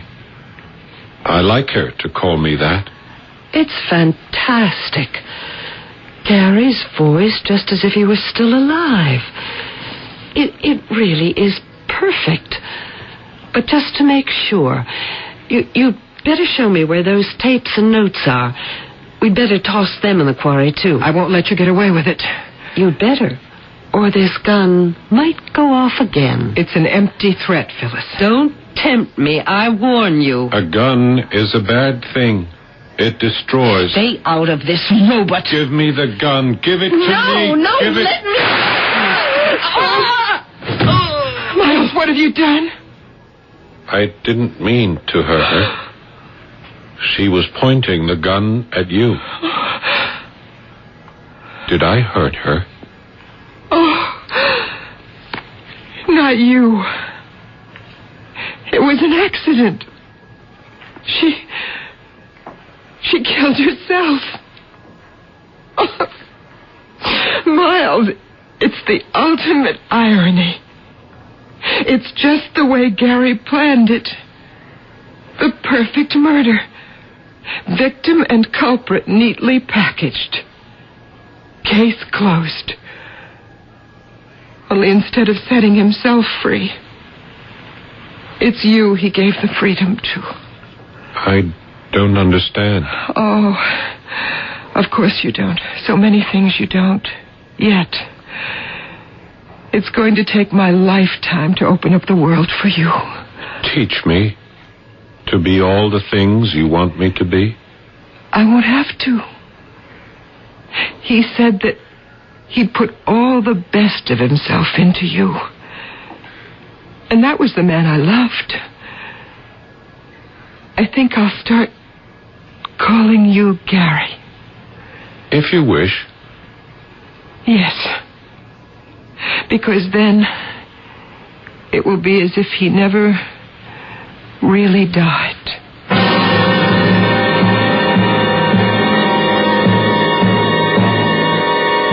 A strange and profoundly disturbing tale. As I said in the beginning, however, a fantasy, a dream, a stolen look beyond the curtain of the future when the impossible is no longer improbable, and even the improbable could turn out to be true. I'll return shortly.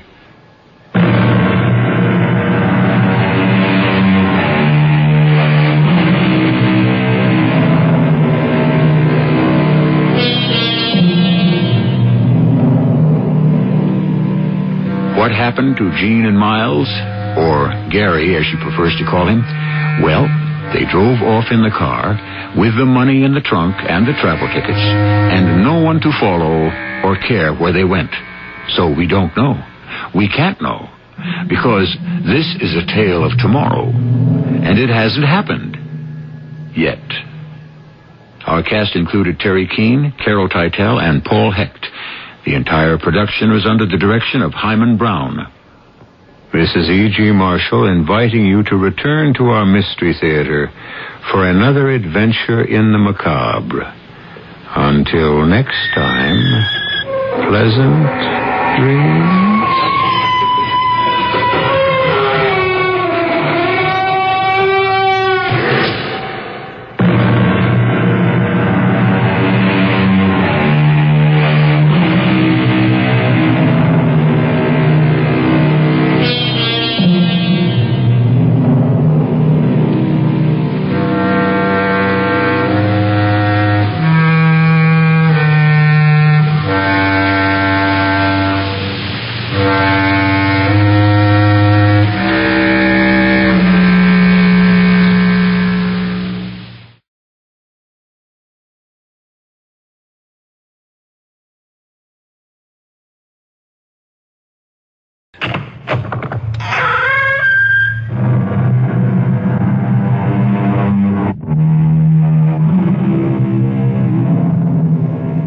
Come in.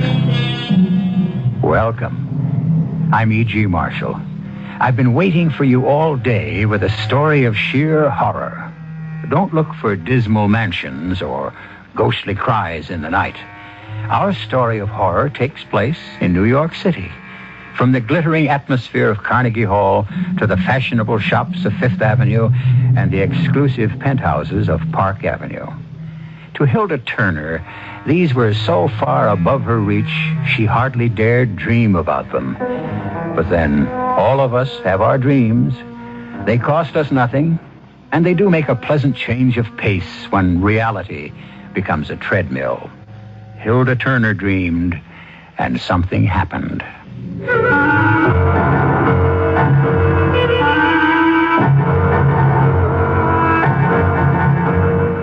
Our mystery drama, What a Change in Hilda, was written especially for the Mystery Theater by Bob Juran and stars Lois Nettleton.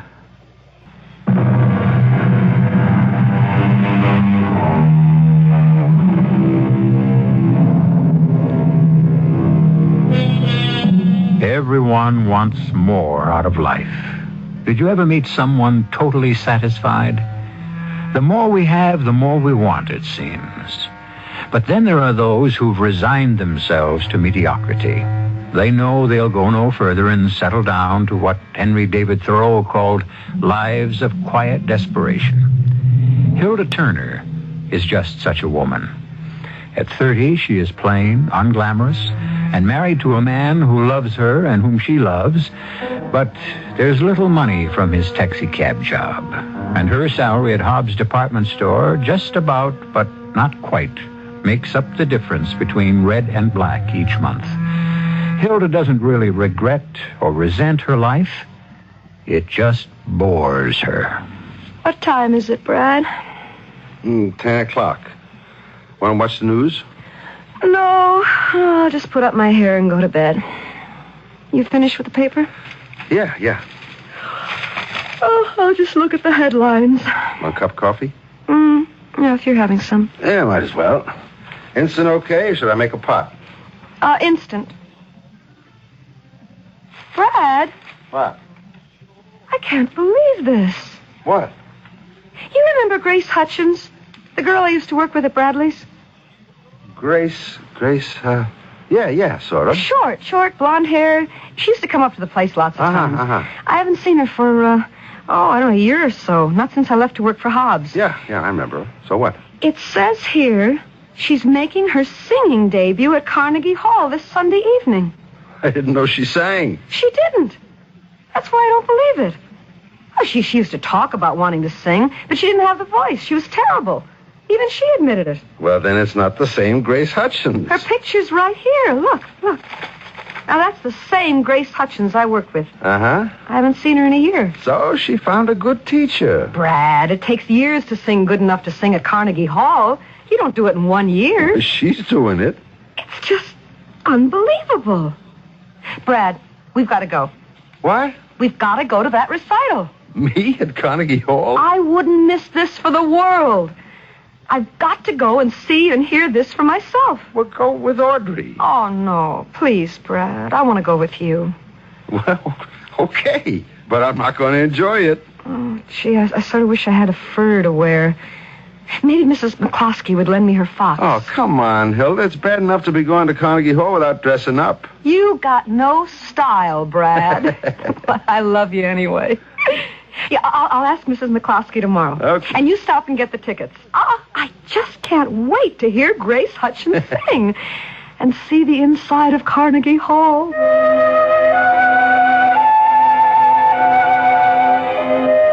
Brad, isn't this thrilling? Oh, look at the earrings on that blonde. I'll bet they're real diamonds. Oh, I wish I had a diamond. What's that on your finger, glass? No. I meant, you know. But I'm glad I borrowed Mrs. McCloskey's fur. Makes me feel special. Honey, you look as good as any of them. Thanks. Hey, everyone's going in. Come on, let's get our seats.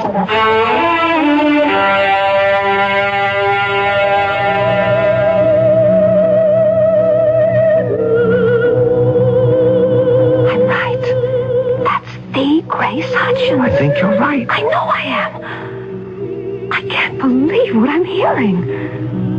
She's good. Shh.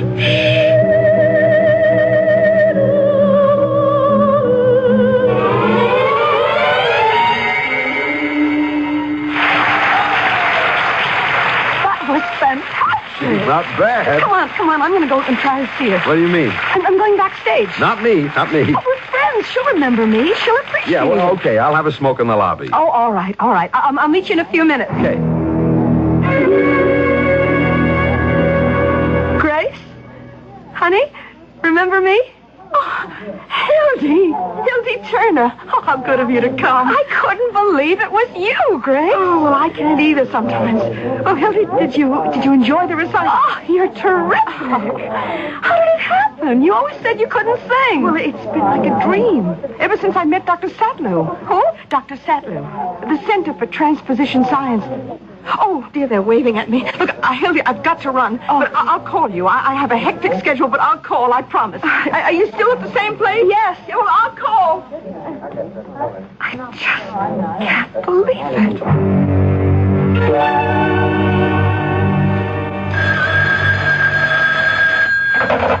Hello? Oh, Hildy, dear. It's Grace. Grace? Oh, thank you for calling. I didn't think you... Well, I said I would. Oh, it was good to see you again. Grace, would you come to dinner? Spend an evening, please. I want so much to know how you've been. Talk about your success. Oh, my reviews were marvelous, weren't they? Oh, I didn't see them. Well, of course I'll come. I'm always glad to talk about transposition science. Is tomorrow night all right? I have a concert in Philadelphia on Thursday, and I'm going to Vermont for the weekend. Yeah, tomorrow's fine. Come at 7.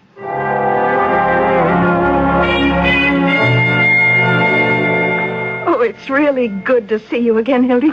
Where's Brad? Playing poker. He sends his regards, but he thought we could enjoy old times better without him hanging around. Well, it's still the same charming place I remember. It's so delightfully simple. Yes.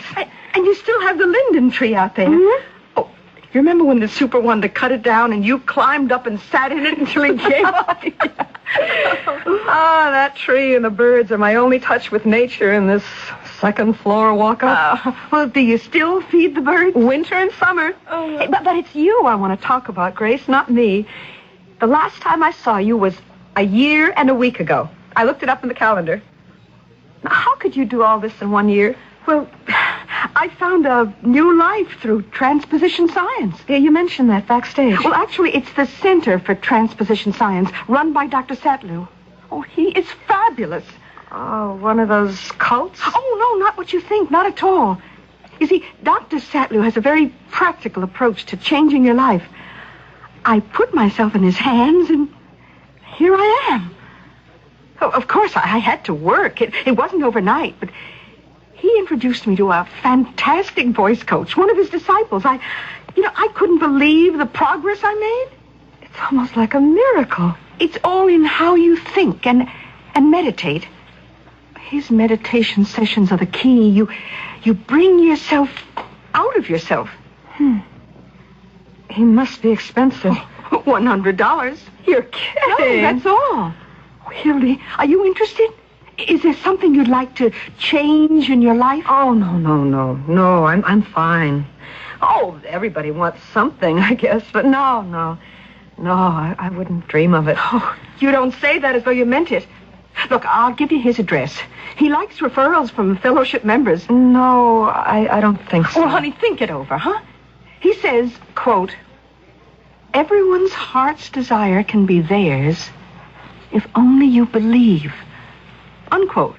Well, it's a little clumsy, but then he's a little strange. Well, you're the living example of a miracle. I've only just begun to live. And you could too, Hildy.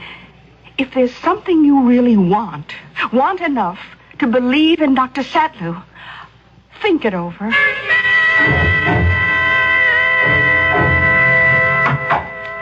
Brad? Yeah, honey, it's me. Brad. What's the matter? You better forget about going out to dinner tonight. I just got fired. What? Nice anniversary present for us, huh? But why? You've always been one of other guys with more seniority than me. Fares are down, expenses are going up. They had to let 12 drivers go. Oh. Damn, I missed it by 1. Bonnie Tucker only had 1 month on me. So he stays, I go. Oh, well, maybe it's temporary. Maybe they'll hire you back. Eating is not temporary. I'm working. I'll get something else. I'm not going to sit around. But it sure burns. Well, it's not going to spoil our night. Heaven knows we get little enough going out. Some celebration, huh? We're not celebrating your job. We're celebrating us. I'm sorry, hon. You're right. I'm lucky to have you. Don't worry about it, Brad. Things are going to get better for us. I promise.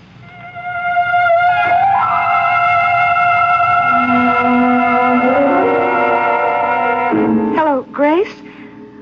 I've thought it over. Will you introduce me to Dr. Satlu? Park Avenue penthouse yet. How does he do it for $100 a client? Well, he practices what he preaches.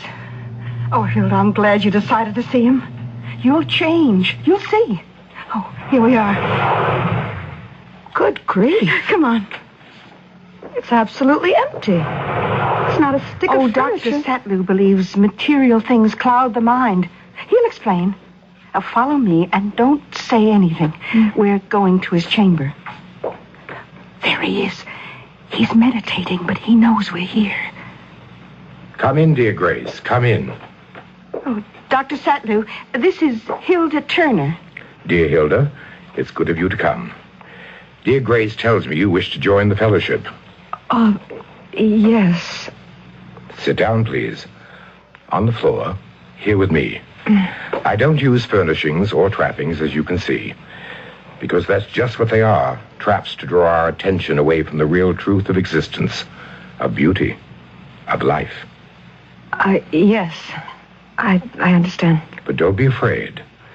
So many people are afraid of the truth. Oh, Dr. Satlu, I'll leave now. I have a lesson with Professor Rice. Go in peace, dear Grace, and sing like a bird. I'll call you tonight, Hilda. Thanks for everything. Now, dear Hilda, let's begin with a moment of meditation. Empty your mind, dear Hilda. Empty, empty, empty, to be refilled with truth. Believe in me. Believe in me, and you will receive all you desire. Empty, empty, empty. Tell me what it is you want to achieve with transposition science. Well, this may sound dumb, but I want things. Things don't necessarily make us happy. Oh, I know that. I'm not unhappy. I love my husband. We have a good life. But I'm so bored. I just want some excitement. I'm not ashamed to admit that I want a fur coat, jewelry, real jewelry. I want some glamour.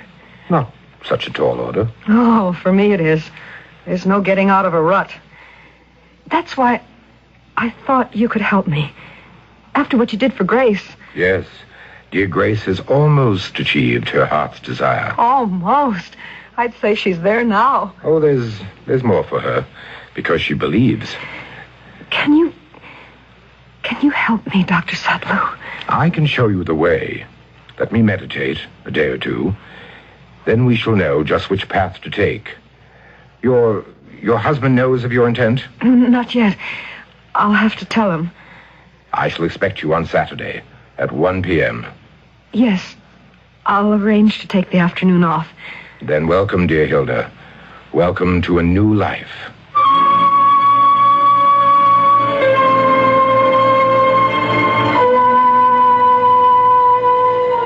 Well, if Satlu can do for Hilda what he did for dear Grace, it looks as though Hilda and Brad's troubles are over. It's true that faith can move mountains, and Hilda seems to have faith. But I wonder. We'll see which path Dr. Satlu suggests for dear Hilda when I return with Act 2.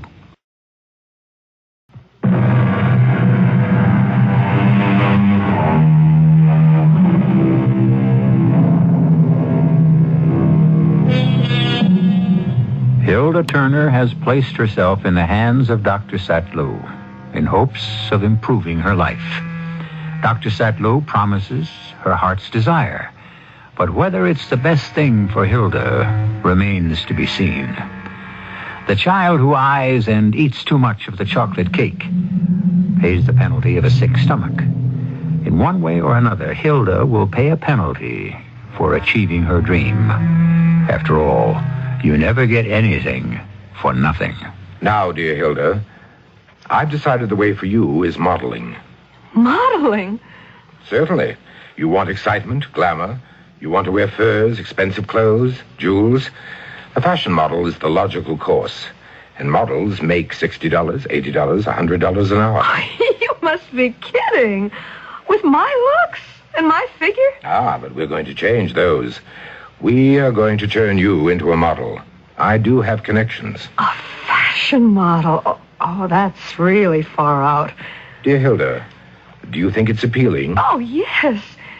The last thing I'd ever see me as is a model. Dear Grace had no singing voice when she came to me, but she did have two essential things, desire and faith. I'm not sure you have either one now. Oh, please, I'll try. It's just all taken me by surprise. I really want to change. I'll try. I hope you will. You are a beautiful person. Underneath, deep down, where beauty counts. That's what I want to get at. Your inner goodness and beauty. When I have those, then you will have the beautiful face and figure. When we start to study, you will realize that my secret is really nothing but truth. You'll see, dear Hilda. You'll see.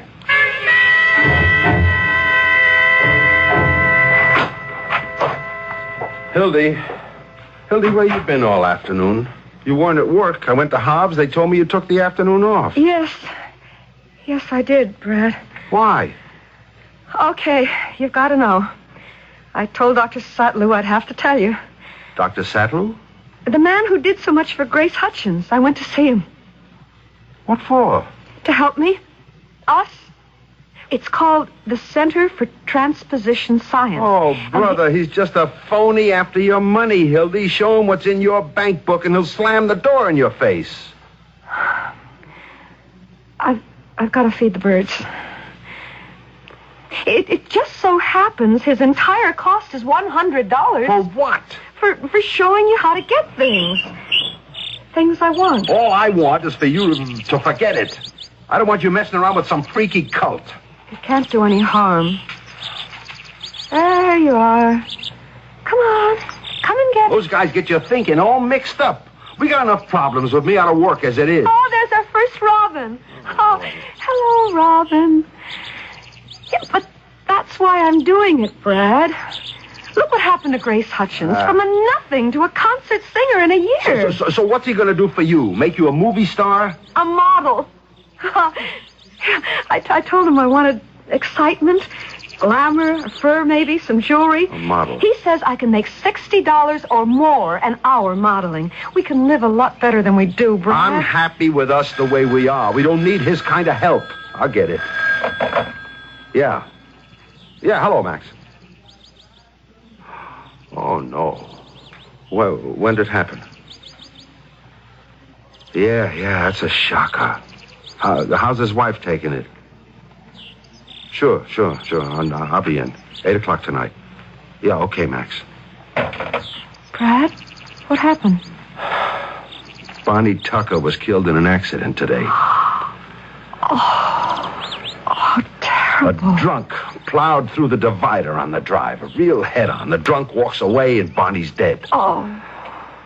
Anyway, Max wants me in for the night shift tonight. Yeah? I got my job back.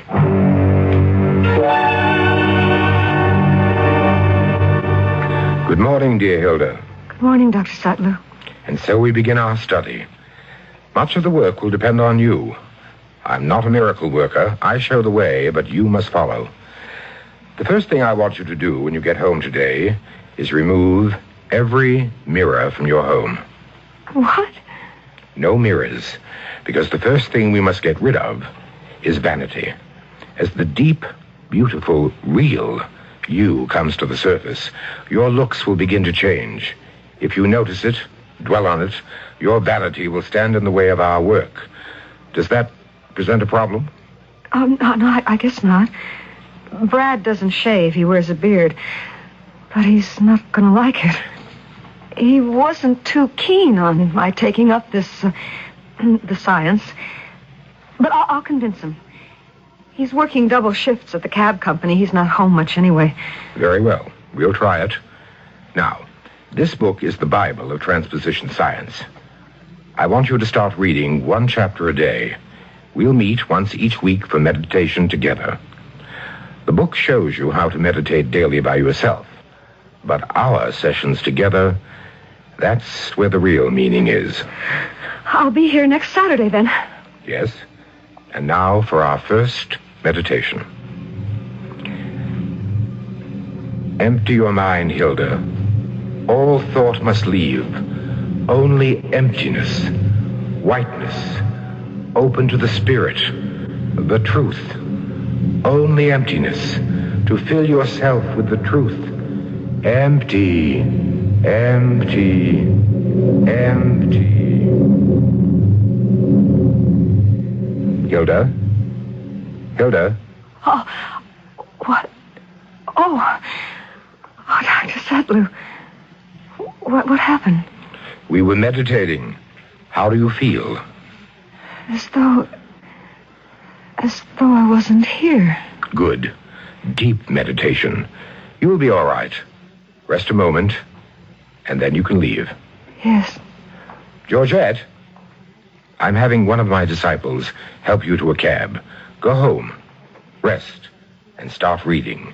Yes. I'll be back next Saturday. You called, Doctor. Georgette, this is dear Hilda. Help her get a cab, please. Certainly. Thank you. We're going to be very successful, dear Hilda. Very successful. Are you all right?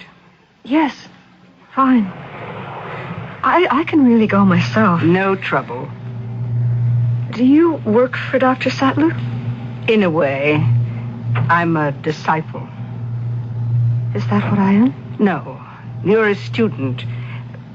You're a friend of Grace Hutchins? Yes. Grace introduced me to Dr. Sattler. He is good. You've made a wise decision. I'm looking forward to studying with Dr. Sattler. I want better things for Brad and me. And after I saw what he did for Grace... She is quite an example. There are plenty of cabs on Park Avenue. Oh, there's one. Cab! I'll see you next week, Hilda. Good luck. Thank you. Hildy, what the devil are you doing here? Brad! Who is that dame? Hey, what's going on? I never expected...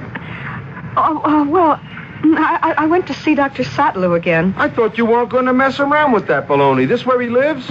Up in the penthouse. Yeah, well, he's got a good neighborhood. I'll say that for him. But you told me... I didn't promise anything, Brad. I said I just wanted to see.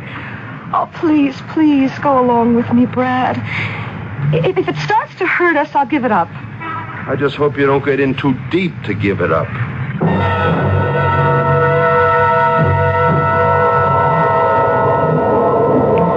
Empty, Hilda. Empty your mind to nothingness. Whiteness.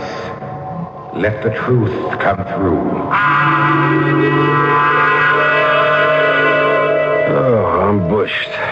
Coming to bed, Hildy? No, I'm going to study some more. You were up till 4 this morning. I put up with the crazy idea of getting rid of the mirrors, but this thing's taking all your time. I'm interested. I've got to read through this chapter before my meditation tomorrow. All right. I got to be up at 6. Working 2 shifts is murder. It sure brings in the dough. You're almost ready, Hilda. The beauty within is coming to the surface, coming out for everyone to see. Soon now, we'll have our heart's desire. Now, I want Georgette to work with you on makeup and posture. We must enhance that natural beauty that's coming out. And I'm really going to be a fashion model? Well, we're trying. One day, dear Hilda, you'll wear more furs and jewels than you could hope for. You'll be the envy of every woman. I don't believe it. You like what you see? Well, you're a knockout, all right. But you sure ain't Hilda. Of course I am. And then I'm not. Not the old Hilda, anyway. Takes some getting used to. Dr. Sattler's method works. Oh, I'm dying to see Grace's reaction. Yeah, you're different, all right. Beautiful. But somehow, Hildy, What? Well, I mean, where's my wife? You'll get used to me, Brad. And just wait till I start making some real money. We'll move out of this dump. This place is okay. Don't get snooty on me now. Hello? Oh, Hilda, it's Grace. How are you? Grace, I was going to call you. How about lunch on Monday? Love it. I can spring by surprise. Oh, I was going to do the same thing. Well, how are you making out with Dr. Satlu? Isn't he fabulous? He is. Just wait till you see. Monday at 1? I'll have to make it at 12. Is that okay? Oh, sure. I'll meet you at the Beverly. The Beverly? Oh, well, we are coming up in the world.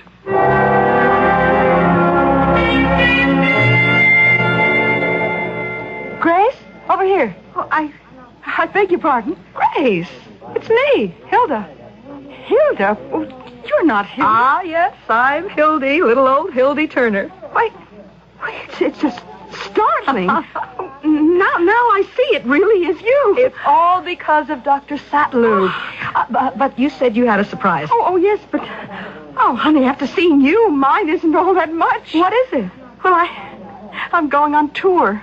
Worldwide. Oh, Grace, that is exciting. Well, Dr. Satlu says I should sing to the world. Where are you going? Oh, I don't know yet. The bookings haven't all been worked out, but I'm so excited. I guess we both are. Oh, here comes the waitress. Let's order a big drink and toast Dr. Satlu.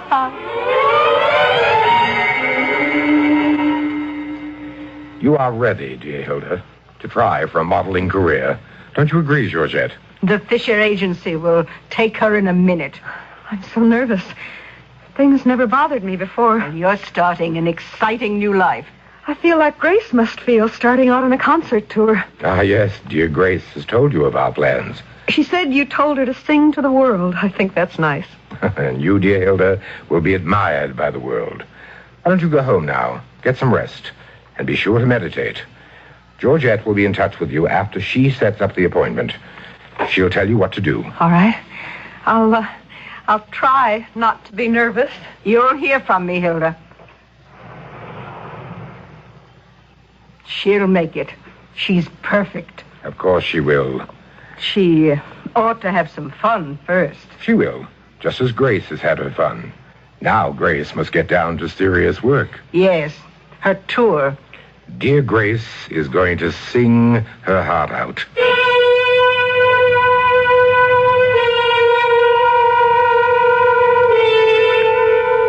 Wouldn't it be grand to be able to get whatever it is you want? Some people do and are happy with it. Others do and find they didn't want it after all. Grace and Hilda are both about to get what they've always wanted. But in their case, it's not quite what they expected. We'll find out just what happens when I return shortly with Act 3.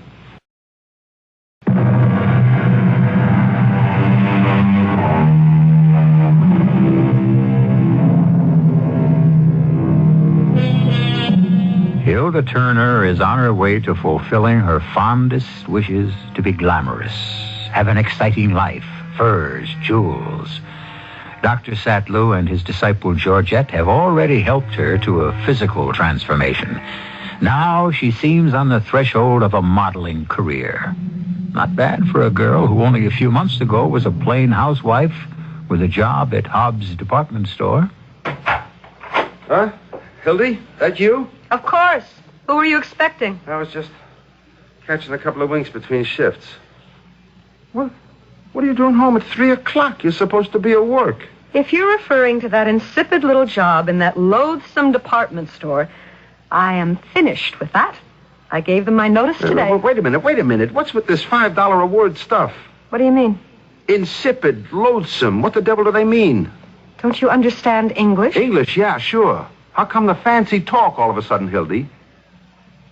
Hey, are you all right? Of course. I don't like the look in your eye, Hildy. I think this crazy doctor or whatever he is filling your head with a lot of bull. Dumb talk. Made you quit your job. Oh, Brad, for heaven's sake, I'm starting work next week as a model. A model? At $60 an hour. $75 when I'm better known, they said. I had my interview today, and I got my first assignment. Next Tuesday. Modeling what? Jewelry. For Bradstones. It's a photo session. But there's something here I don't like. You get $60 an hour? Yes, next Tuesday. Over my dead body. I know what goes on in those photo sessions. Oh, Brad, don't be disgusting. They're face and hand shots of jewelry. Come on, Hilda, wake up. This phony medicine man's taking you for a ride. Brad, this is something I've never dared dream about. Me, a fashion model. And now I've got it, and I am going to do it. Yeah, well, this guy says no. And who is this guy? A little cabbie who never made any more than $80. I'm making 100. You just wait a minute, Hildy. We never talked like this to each other before. You never talked like this to anyone. Now, what's happening to you? For the first time in my life, I am going somewhere. Excitement, glamour, looks. You always look good to me. Oh, Brad, how can you say that? I was a mousy little nothing, and you know it. But now I'm getting what I want. I'm going to wear fur, diamonds, fine clothes. Oh, boy. Have my hair done every day. And it won't be long before I'll have the money to own those things. That fake's got you thinking crazy. That's what it is, crazy. We'll see who's crazy. Yeah, we'll see. I got to get back to work. And when I'm done, we'll talk this out. Brad, wait. Go feed your birds. Damn the birds. I don't care what he thinks. I'm getting tired of that know-it-all cabbie. Shut up! Huh. That's strange. All the birds are gone but that one. Hello, pretty nightingale. Don't you want any seed? No? You just want to sing. Go ahead, you beautiful thing. Sing your little heart out.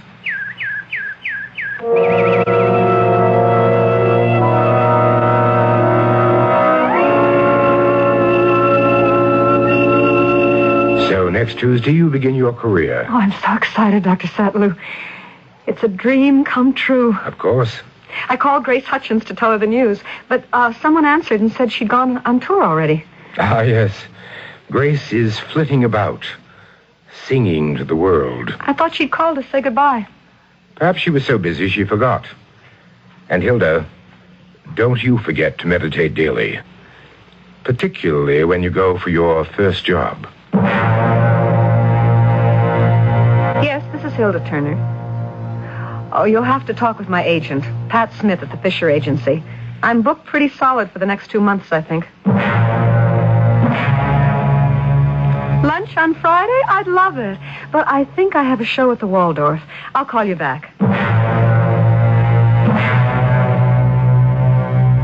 Stop worrying, darling.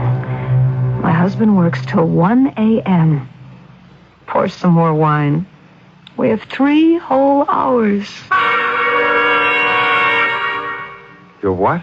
I'm through, Brad. I'm moving out. I don't know why I've stayed as long as this. But, honey, I haven't seen anything of you in 3 weeks, but you're still my wife. I'm about to change that, too. What? Don't be stupid, Brad. Can't you see I've outgrown you? You're a small-time hack driver, satisfied with a newspaper and a can of beer. I'm tired of you, and I'm tired of this cheese box we call an apartment.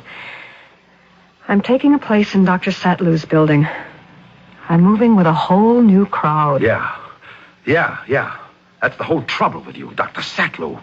Well, I'm going to fight him for you. You are stupid. You think you're going to win me like a prize? You're a caveman. You even look like one. You're not hurting me. I'm going to Satlew and stop this crazy stuff right now. You can't. Oh, yes, I can. Just watch me. You can't ruin my career. There's nothing you can do. I know where he lives. I picked you up in front of his building. I'm going to kill him. Brad, don't be stupid. If you say that once more, I'll kill you. Now, don't try to stop me. I'm going there now, right now. And you stay here till I get back.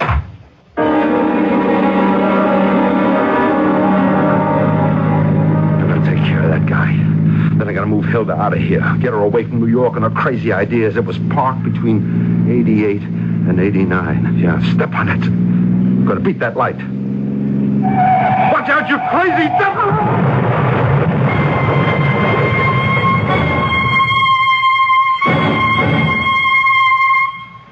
I suppose I should feel something, but I don't. Not a thing. Transposition science gives us the strength to face life's trials. My husband is dead, and I don't feel a thing.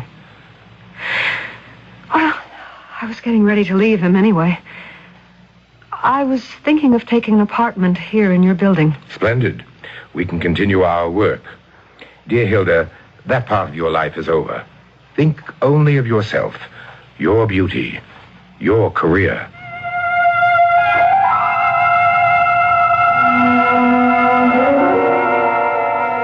Hello, Pat.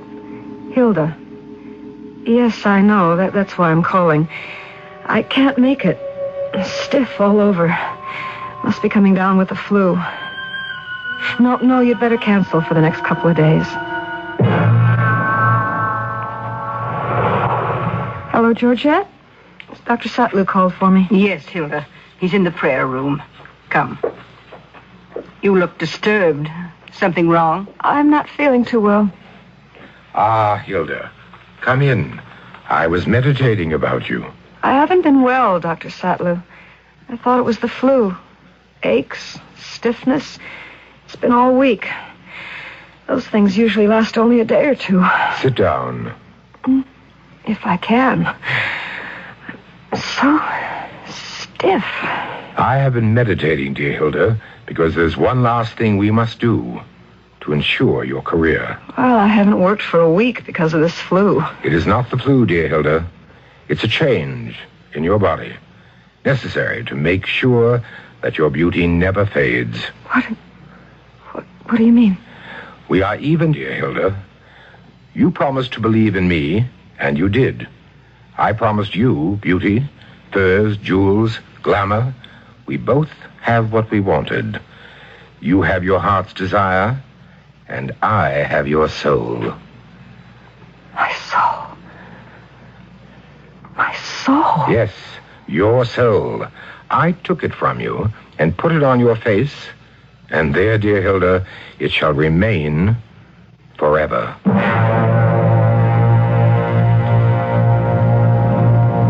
I wonder where I am. Strange. I have the feeling people are looking at me. I can just make out the faces. Yes, there are people behind the glass. And the lights. This is so odd. I don't feel uncomfortable.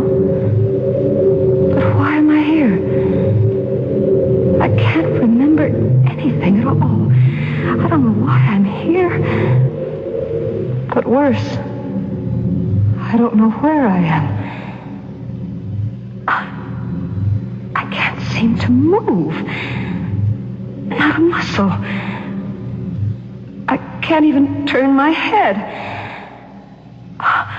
Someone's coming in. Now, maybe I'll know.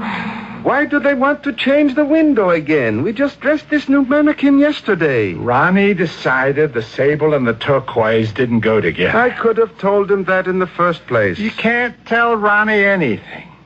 When his mind's made up, pull the drapes and let's get going. It was a lot easier when these things were abstract, wire shapes. They showed off the styles better, too. These lifelike figures attract too much attention to themselves. This one's sure lifelike. I wonder where Ronnie had it made.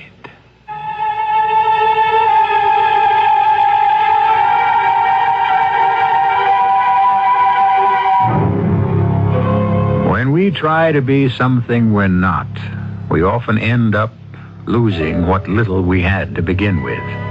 Grace Hutchins doomed herself to an eternity of singing from the treetops. Hilda Turner to an eternity of frozen beauty in a department store window. Satan or Lucifer, take your pick, as Dr. Satlow was happy to give both women their heart's desire. In return, of course, for the one thing the devil cherishes more than anything else, a human soul. Ugh, a chill just went through me. We'll warm up when I return shortly.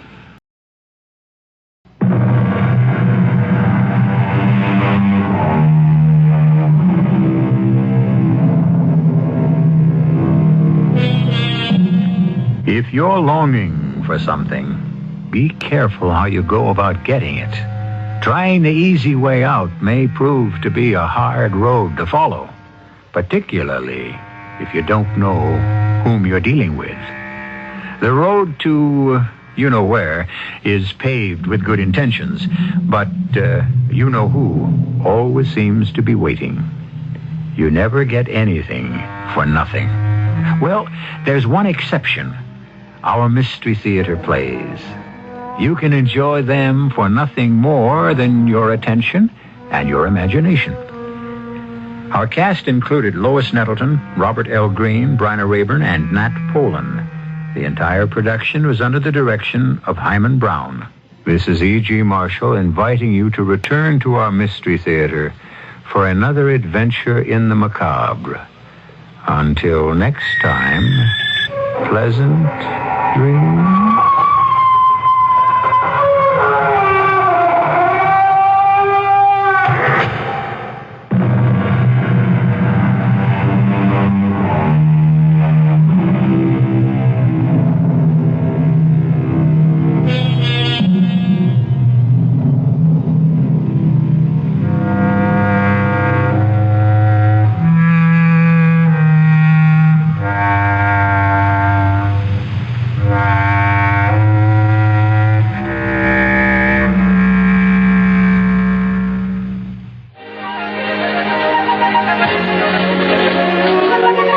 24 hours of bright and beautiful music.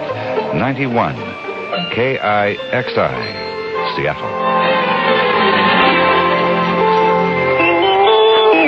CBS News. Latest reports from northern Italy say more than 100 people are known dead in an earthquake that rocked southern Europe Thursday night. This is Doug Poling reporting on the CBS radio network. Seismologists described the quake, which measured 6.5 on the Richter scale, as one of the strongest recorded in Central and Southern Europe in recent years. Hardest hit were numerous towns and villages in northeast Italy, in a region of the southern Alps near the Yugoslav border. The death toll may go higher as the search through the rubble of the populated areas continues. Italian police said there were 2 small towns in the region that were wiped out. Areas of Austria also felt the quake. In Prague, the government news agency said tremors affected most parts of Czechoslovakia. Tremors were also reported in West Germany, France, and Belgium. More news in a moment. Senate hearings are to get underway next week into allegations that bribes and payoffs to government meat inspectors were made in order to deliver substandard meat to the U.S. Armed Forces. Senator Lawton Childs of Florida, who will head the panel, says the government got cheated. Some meat that cuts that should have sold for about $1 a pound, $1 to $1.20 a pound, was sold to the government for as high as $4 a pound. So there's over a $3 a pound difference, sort of a rip-off in what turns out to be thousands of pounds of meat. So it's a pretty sorry affair. Childs also said some meat inspectors were bribed with money and other gratuities. President Ford heads for Nebraska on Friday to campaign. That state has a presidential primary on Tuesday. The president's trip comes a day following a prediction by Ronald Reagan. Fresh from 4 primary wins, Reagan says he thinks it is now possible for him to win nomination on the first ballot at the GOP convention.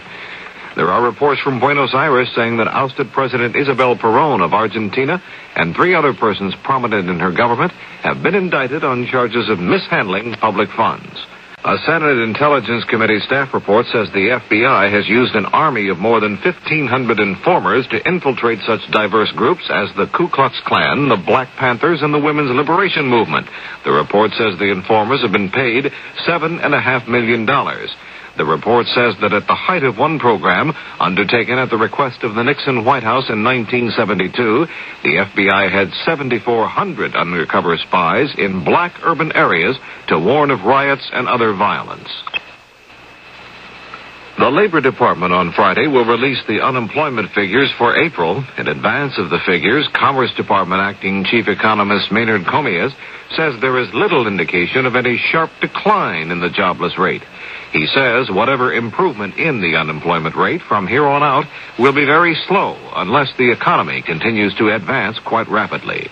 This is Doug Poling, CBS News.